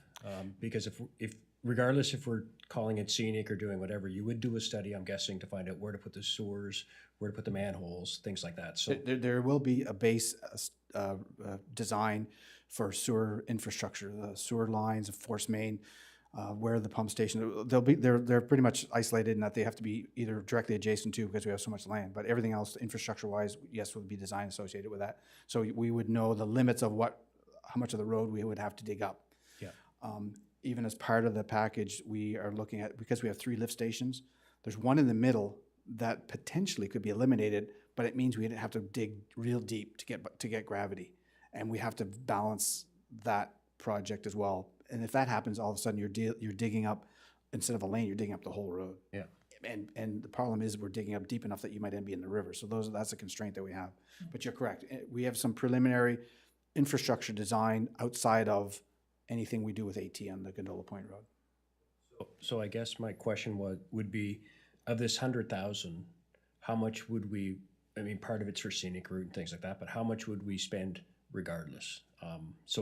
What I'm trying to figure out, this isn't like 100,000 extra, because we would have had to spend some anyways. This is the design and public input and phasing and things of that nature. So what would happen is they would, a lot of the work is to get that streetscape design in place. So they wouldn't be designing the infrastructure, they would be strictly designing the streetscape. So what we would be doing is we would be saying, here's what we're gonna be putting in the ground for sewer. You design the road surface. So it is all would be spent. It's not a redundant type of investment. The $100,000 that we're proposing is primarily for the street top. All the other design is the stuff under the ground, and this still has to be done, correct? But we wouldn't reduce our $100,000 because we're doing something under the ground.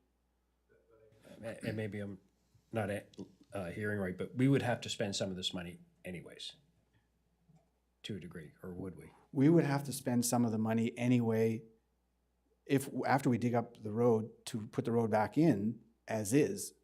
We would be spending more if we wanted to design it to a different standard. So do you have a ballpark of the $100,000? It depends on the size of each specific project. The road design component of each, generally on a $1.7 million wastewater pump station, the street component is usually in that $30,000-$40,000 range. A couple of other quick ones.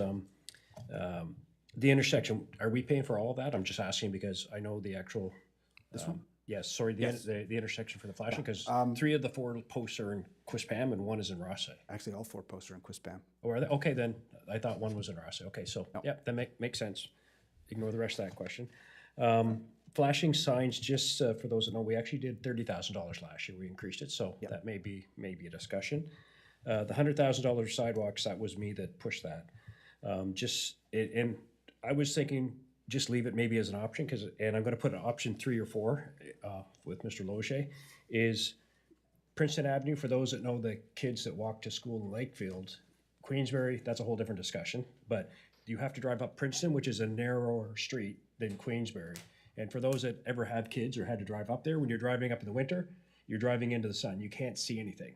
And the roads are plowed, you can barely get through there. So my thought would be having even a walking trail, a paved one, just on the other side, but that would be a much greater cost because you'd have to fill in all the culverts. So that would be maybe another option.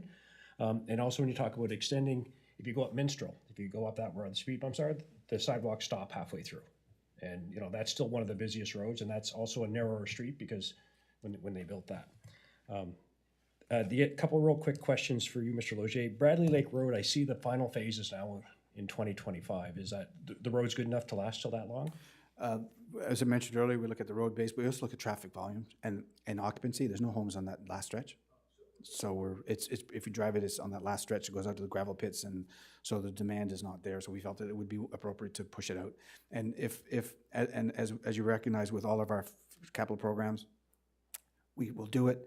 We reassess. So the list that you see for the future next year may be different than what's presented now, because as I touched on a little earlier, we still have like 50% of our street ratings that are older than 2019. So as we review them, it may change what we have in front of us. Two real last quick ones. One is about painting of the roads. Yes. We've had this discussion, it came up at our last council meeting. Two things. So if we were to add paint, because there's a cost, we get the manpower, we get the paint. I'm not saying it's a big cost because we've got the machines now. You know, Vincent Road, you could have if they painted the lines just the same as Rossi all the way down Vincent Road would be question number one. But also number two, and it came up at our last council meeting, is, you know, I think our roads are wide enough, but is it possible when we repaint some of the roads that we narrow the road a little bit and widen out the shoulder? That's just kind of a question. As I said earlier, yeah, that's definitely a possibility. I would hesitate to do it just for the sake of saying we want to do it for a bike lane. It would, what we're proposing to do is go through that process as part of the master transportation plan.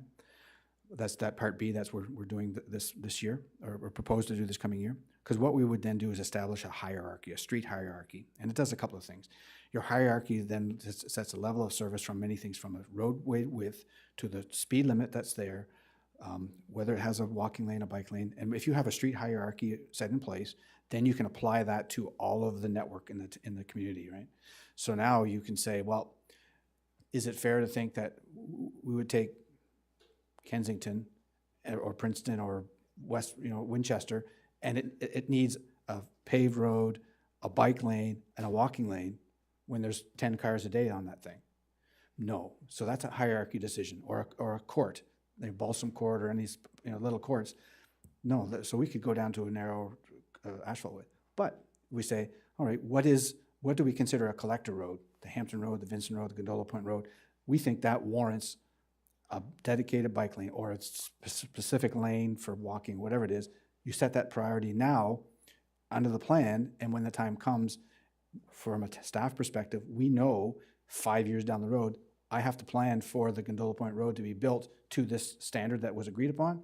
Now, instead of saying, well, you coulda, shoulda, woulda, well, I know, well, this is a standard we want to build to. This is where it's going to be. So that's why we think that for painting lines for the sake of bike access, yes, it can be accommodated, but it should be done in an appropriate location. Do it at the right location at the right time.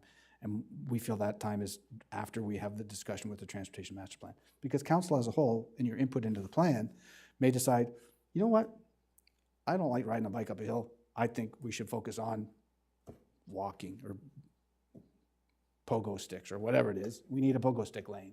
Off you go. Thank you. And I think part of, for me, bike lane is one thing, but I've never seen one person drive up the Mar Road yet, and I've driven that many times, and they've got bike lanes. But and I think it also narrows the speed, and for people that are walking, it makes it safer where we don't have sidewalks. But it also goes to the point about, yes, we had two folks here from one community, from our community, one from another community, saying that it's important. But beyond that, and Director of Community Services can correct me if I'm wrong, we haven't really a lot of input on bike lanes in the town of Quispamsis. Demands. No, yes, you're going to have people come in and say, I represent so many people. However, the demand is there. I'm sure you get more demands for people speeding than you do for people for bike lanes. Yeah, a little bit. My very last question, I'm sorry. It's, and this is for the newer people on council. Historically, we've broken down whether it was the Pettingill Road or the Quispam Road into multiple phases, and which is fine.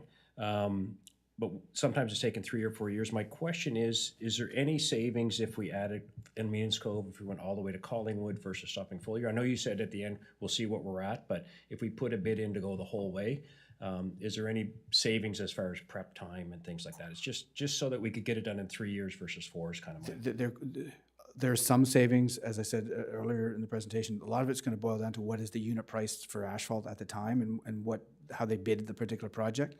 If it was a road that was just seal and you just go over and you run the asphalt spreader and you just go, you could go forever and a day, like it just lay down a ribbon of pavement. But if you actually have to go ahead of it and say, okay, I've got to pulverize the road, dig it all out, replace the gravels, those unit costs are going to dictate how economical it is to decide if you go beyond that.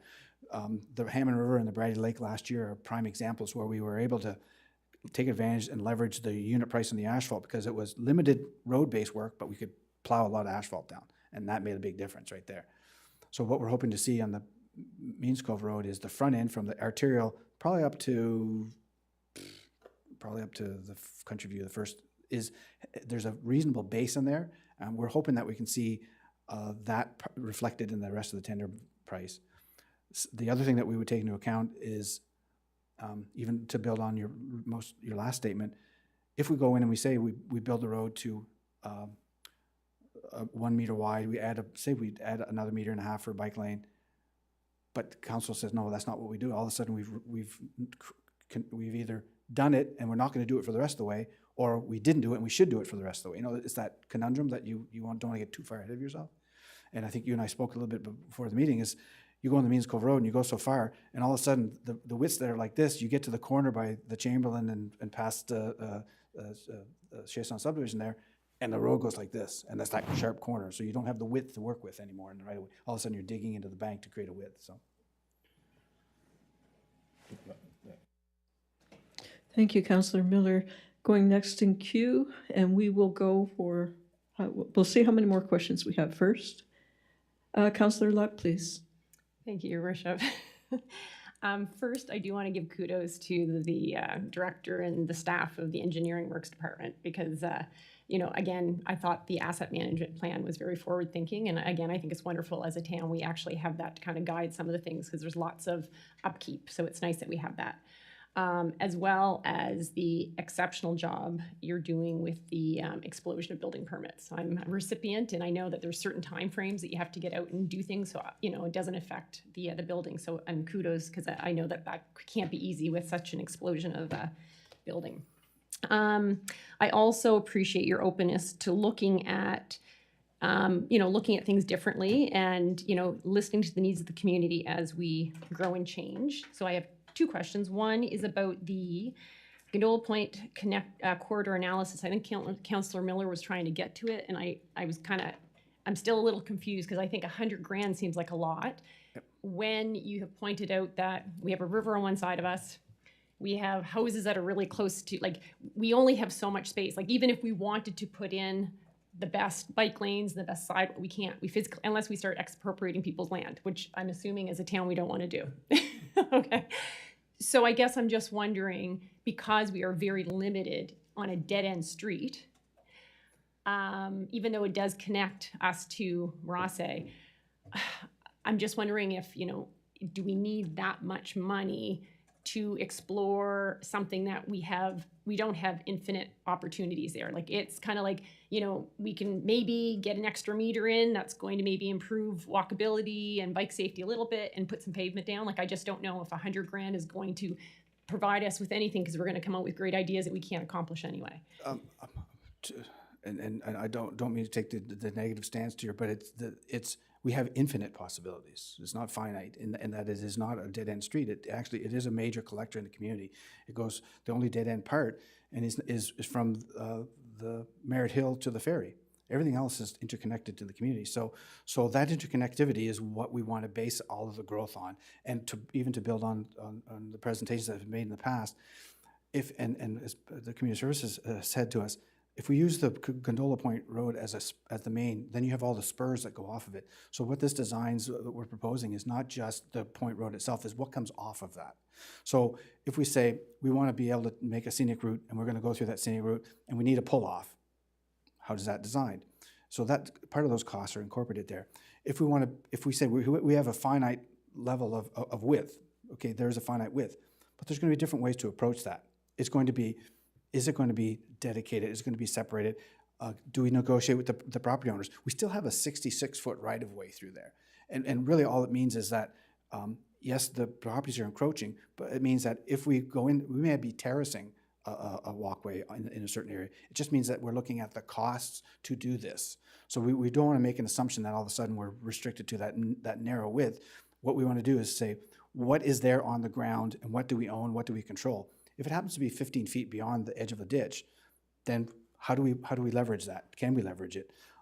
Things of that nature. So it's not just the active transportation component, it's all the infrastructure that goes with this. So we all have seen it all over the world. You can put bike lanes, you can put walking lanes, pretty much any place if you want to pay the money. And I think that's the expansive thinking that we want to have is, what do we want to see for this particular corridor? Is it going to be, hey, this is going to be as attractive as a QR trail is? You want to walk to Gondola Point Road. Holy smokes. You could get on the ferry, walk across, be a walker on the ferry, go across the Kingston Peninsula, come back. There you can walk all the way to Rothsay, and you get to, and all Rothsay has is that piddly sidewalk. You should see what Quispam has. They got bikes, they get walking lanes, they get whatever. So you take that concept and say, what do we want to be? And I think that study is where what we want to be able to say is, what do we want to be? It's more than just the design. Yes, they will be taking some of the costs to do the designs of that, but it also takes us through that exercise of, here are the possibilities. Yes, there will be things that this is all we can do, but there'll be things that we'll go, gee, I never thought of that. I think that's an appropriate way to look at that particular corridor. I think I see that as one of the more enticing development opportunities from a town's perspective, from public access. Yes, the properties may be all be developed and there's no residential properties left, but from a town's perspective, it's our right of way. We can slow. Is there a reason why people are driving that road 70 kilometers an hour? There's no reason they should be driving that road 70 kilometers an hour. Slow it down. Go to the narrower lanes. There we've reclaimed some streets. But that all is required to do that through the review process, and that's the study. And that's generally, in the investigation that I've seen, that's generally the cost that you're going to get for the preliminary work, some detailed design in advance. After that, you get into the construction, and there's tendering and cost, but that's going to get us a real good feel for what we want to see on that particular location. One question more. Okay. And just to build on that, so I think it's great that we have the openness and kind of visionary, kind of approach where we want to kind of explore and figure out how we can continue to beautify. We're here, staff is here. The staff is never going to say no to something that council wants to have. What we're going to say is, hey, you want to do it, it's going to cost you this. Okay. But I'm never going to say to you, I can't do that. So with that in mind, Yeah. I do want to talk about a little bit, because respectfully, when I look at the active transportation plan, there are some pieces in there that we haven't accomplished. And they also did, back 11 years ago, already develop the hierarchy of connector roads and what they should look like. So to Councillor Miller's point, I guess I'd like to see some openness, because I do hear on a regular basis from more than just two residents that we definitely need to look at active transportation. I guess the point is we have to stop separating walkability from bikeability. Yep. Active transportation is those two things together. And I see we're doing a lot of fabulous things kind of piecemeal, but we still have to look at how do we get from point A to point B safely. 100%. And I think the presentation the other day by Mr. Gillis, like for example, Means Cove Road, where we're going to potentially be paving it, I just don't want us to be here in another few years saying, I wish we would have talked about it, because right now the proposal is 4 meters with a walking lane of 1.5. If we actually don't even expand that and we move those driving surfaces to 3 meters, we all of a sudden have a bike lane on each side of 1.5. Yeah, but you also have a 3 meter wide, high volume corridor that people normally, because we got to look at this two ways. Mm-hmm. You take 3 meters wide, and you have somebody that, I drove a 26-foot U-Haul with a 13-foot trailer up to Ottawa last weekend. I was going through a construction zone that had 6 inches of clearance on both sides. Okay, so I put somebody in Quispamsis on a 3 meter wide lane that's not used to driving it, and you have somebody on a bike that they think it's safe, and they get clipped. All of a sudden, we have to look at everything. 100%. Definitely, we don't want to be doing something afterwards saying, oh, geez, we should have done that. That's why we're going through this process, because right now, as I said to Councillor Miller a little earlier, yeah, it's $545,000. You want us to put in a bike lane, give me another $200,000. I'll do it. I've brought projects, and other members of staff have brought projects to the council, previous councils that said, here's what we can do. And council have said, that's a little bit too rich. Can you cut it back? Or we don't need a sidewalk there. Can you do it here? Or we need a sidewalk someplace else. I'm never going to say no to a project that if you convince the rest of the council members to say, yes, we need a bike lane on the Means Cove Road built to 5 meters width, cut your lanes down to 3, and they have the opportunity to say, yeah, give the town engineer another $400,000, $200,000, it will be built. Please don't think that we don't want to accommodate the cyclists. I have to balance that demand with how much investment the town decides to give to this department to put the capital program in place. And that's the long and the short of it. Right. The idea of doing something in advance of not knowing what the impacts are going to be and only doing a small section of it really is going to be counterproductive. It's not going to meet the objective if we say, okay, all of a sudden we're going to put, we haven't looked at it, but we're going to put a 3-meter lane on the Means Cove Road. And the police come to us and say, do you know how many people are reporting near misses on the bike? Because this guy, he always used to be able to drive that thing 70 miles an hour, 70 kilometers an hour. Now he thinks it should be 40, but he still thinks he has to drive at 70, and he's clipping bikes. That's the last thing I want to have come back before you as council members, is say, did you think about really what you're doing? But if we have a whole program, take the hierarchy that the AT plan has proposed, refine it with the current strategic vision of council, and say, yes, we're going to go through this whole area, we're going to make this, but combine it with an education program. Town's going to be bicycle. We're going to take away the blurred line between walkability and bikeability. We're going to be committing to this. Here's what we're going to do. You'll see white lines on the Means Cove Road. It's 3 meters wide. You better adjust your speed. There's going to be signs for that. It's planned the whole way, whether it's phased all at once or whether it's over a couple of years.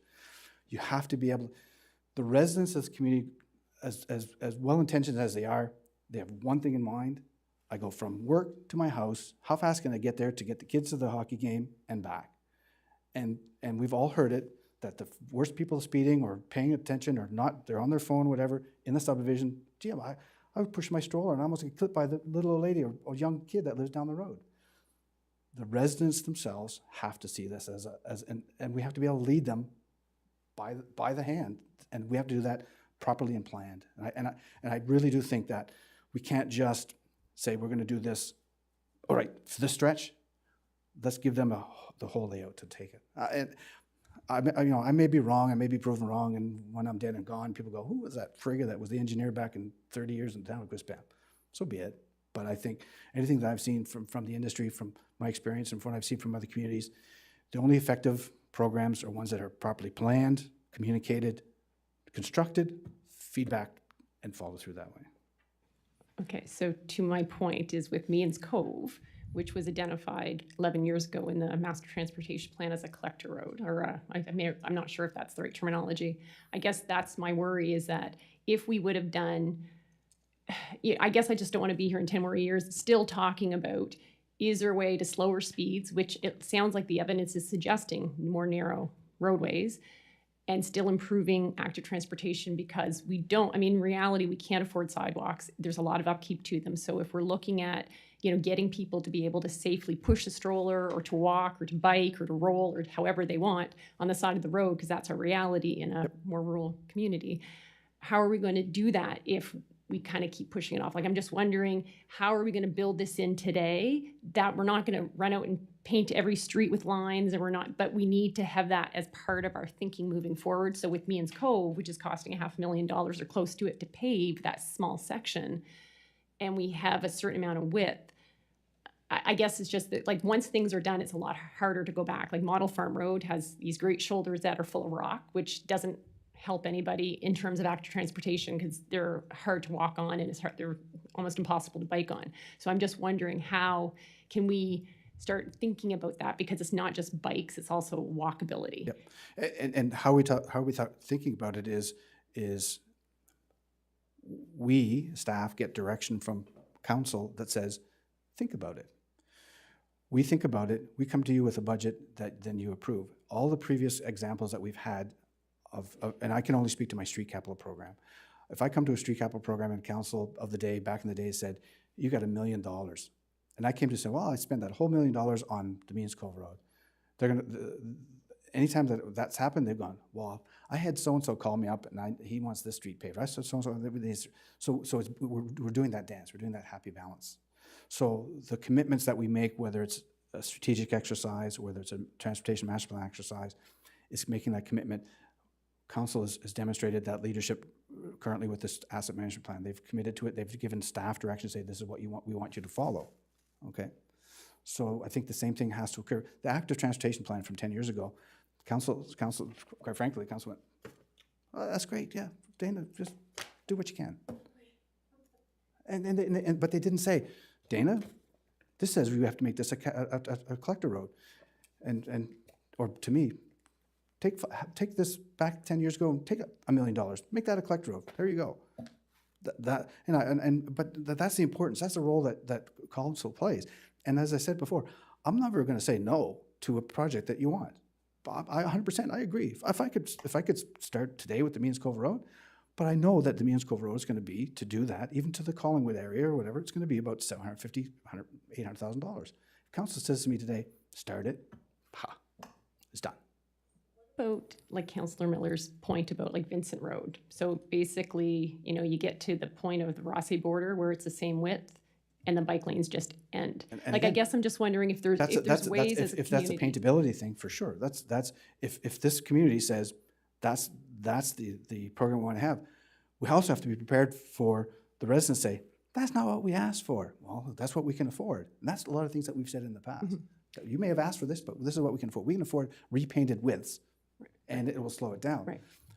Again, we go back to the police and say, if we do this, what troubles are you having? Is only this wide, should be this wide. We're not meeting a tax standard for a bike lane width. All those things. What are those liabilities that we're exposed to? Even Mr. Gillis's presentation said, this is not great. You may not meet standard, but at least you'll have this. We also have to be step back and say, are we accepting that risk? Are we accepting that liability? Should we build it a certain way? So we want to give you the best information on which to make that decision. That's all we're really trying to do, really, when you get right down to it. Okay. Well, I thank you. I appreciate all that insight. I'll just leave it with it. I understand 100% what you're saying, Right. and I agree. Like I said, the last thing I'm going to say is no, we don't want to do this. Yeah. No, and I guess we hear a lot about speeding. Yeah. And then all this new literature is coming out saying narrow road widths help with that because it slows it down. So I just look at this as maybe a synergy of us looking, again, a bit broader and being kind of forward thinking. And then also, making sure we have that potentially in our expenses, that if we decide that we want to maybe try this or pilot this on a certain road, then do we have the money to put those paint lines in? So that's... I agree. And the thing that we should remember is, and I'll use the Queensbury part as an example. People said, we want the humps, try this. So we try them. Oh, we hate the humps. We want this. We'll try the diversions. Well, we hate that. So yes, we would try these things, but it's a question of then what's to what result? You can't please 100% of the people 100% of the time, and that's what we're trying to balance. I'm surprised I have as much hair as I do. Thank you. Thank you, Councillor Luck. And we have Councillor Olson next. Thank you, Worship. Thanks, Gary, for your updated information there. A couple of things. I guess I think every time we talk about roads and that, I harp on this phasing that takes 4 or 5 years to complete a thing. I was ecstatic when I saw the work done on Hammond River Road. You and me both. I just kept driving and driving and driving, and it was asphalt all the way. Yep. And I would say, this didn't take 5 years to do or 3 years to do. I was very, very pleased. I think, well, why wouldn't you be? It was perfect.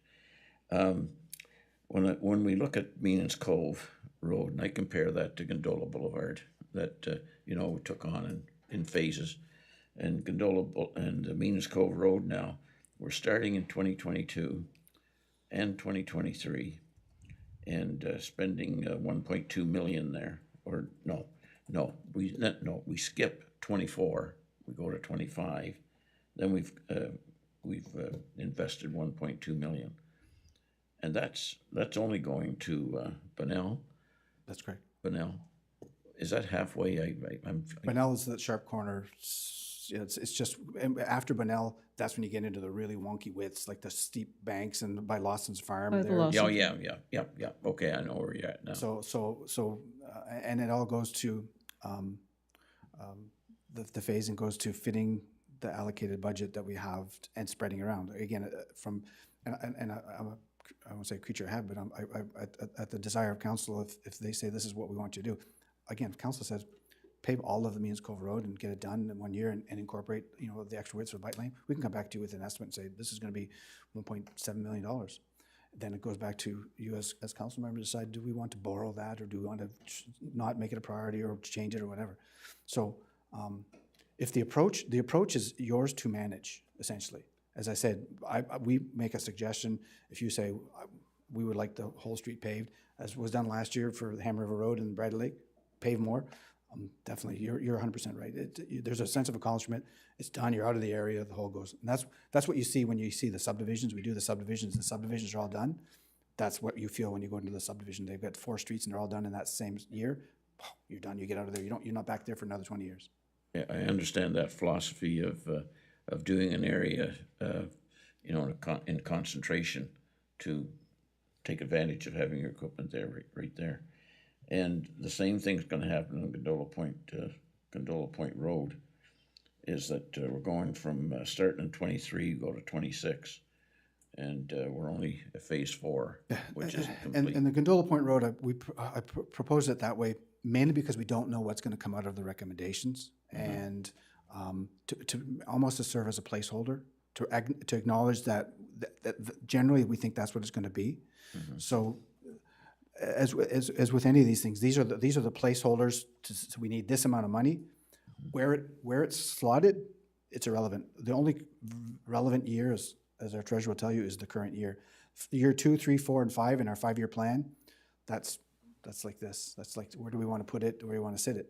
So the relevance for it is the value that if we want to take it forward and consolidate it into less phases, it gives us an idea of what that cost is. So that's why it's spread out that way. But it can be incorporated into any lengths that we want. Reduced amount, yeah. Have you considered? I know we've talked at one point in time. I can't remember when exactly. About instead of having that dead end at the ferry, about putting a one-way exit onto the arterial. Have you looked at that at all? We made the request to DTI to have them look at it.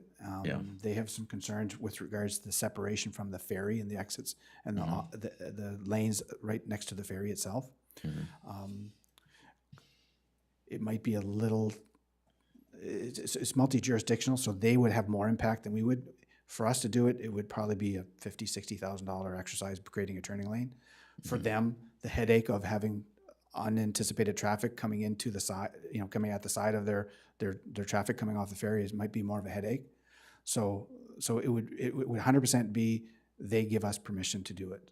But we have looked at it and it can be accommodated. We might take a little bit of the parking area for the beach to do it, and there's some rock there that might increase the cost. But if all else being equal, it would be in that $60,000, $70,000 range to do it.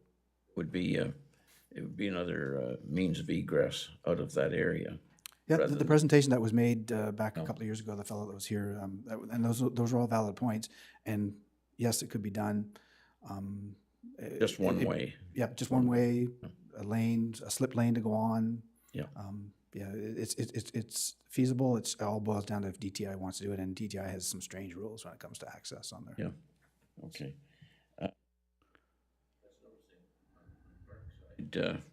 Parkside Road, Phase 3, entrance to Gwen, $255,000. Is that the end of what is planned there, or that's Phase 3? Is That's the last section that's meeting. The last pave we did was in front. around the corner? So this takes us from the sharp corner right out to the arterial.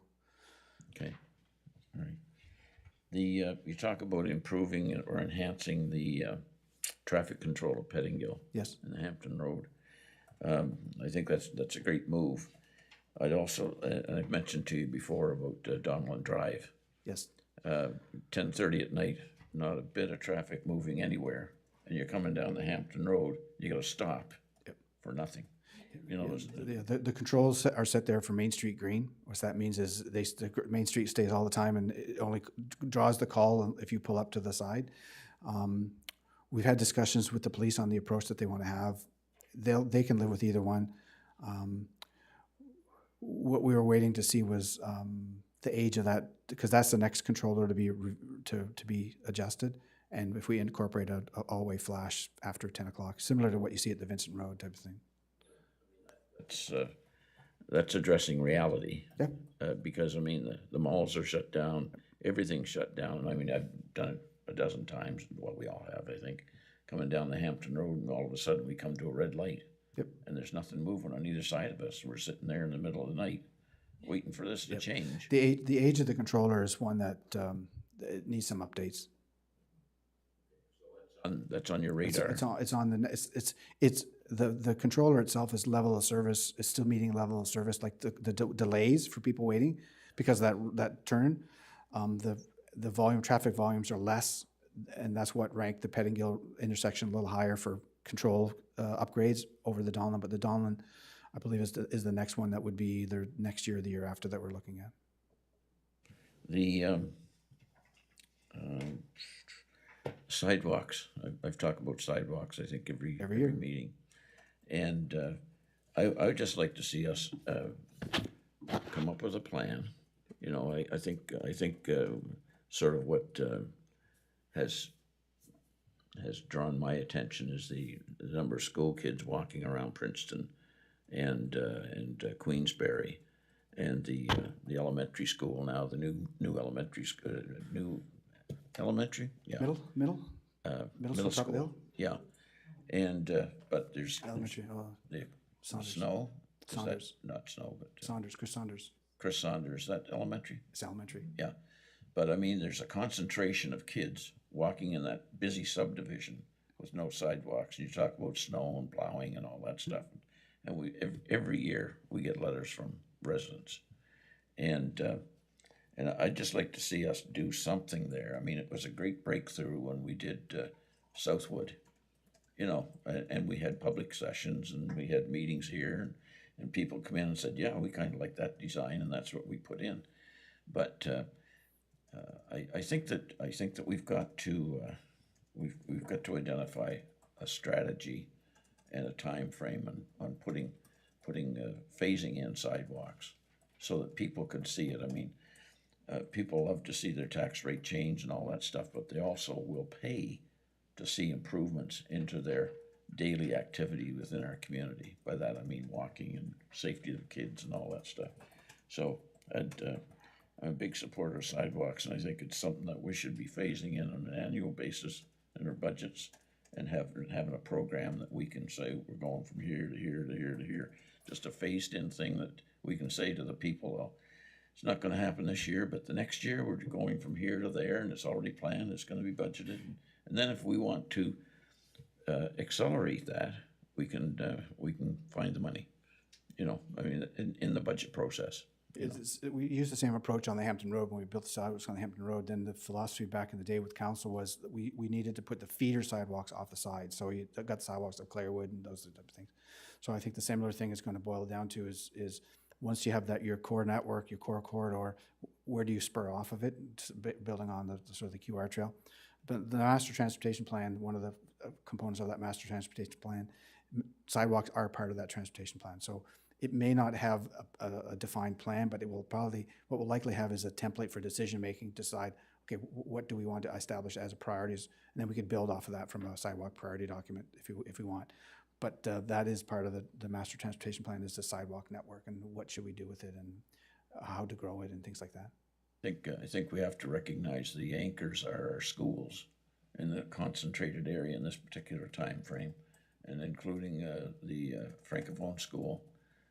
You know, and we've got an opportunity to enhance down in that area too, and a lot of growth going on in that subdivision. Yep. And but anyway, I think that's about it for me, Gary. But thank you very much. Anytime.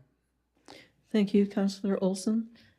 And thank you, Mr. Loge, for answering all of the questions that were presented to you. And certainly, one of the things that I say, and I'll just pass the chair to the Deputy Mayor, often we see people bringing their lawns down to the road's edge, which eats up the shoulder of the road, and that forces walkers, bikers, whomever, to actually walk on the road rather than on the shoulder because they don't want to ruin the lawn. And I know that's an aspect of beautification of their property, so just bearing that in mind as well, that that's also has been an issue in the past. And to Councillor Olson's point, certainly the walkability in the school areas is key, and certainly around an old established school such as Lakefield, as well as Quispam Elementary and Quispam Middle.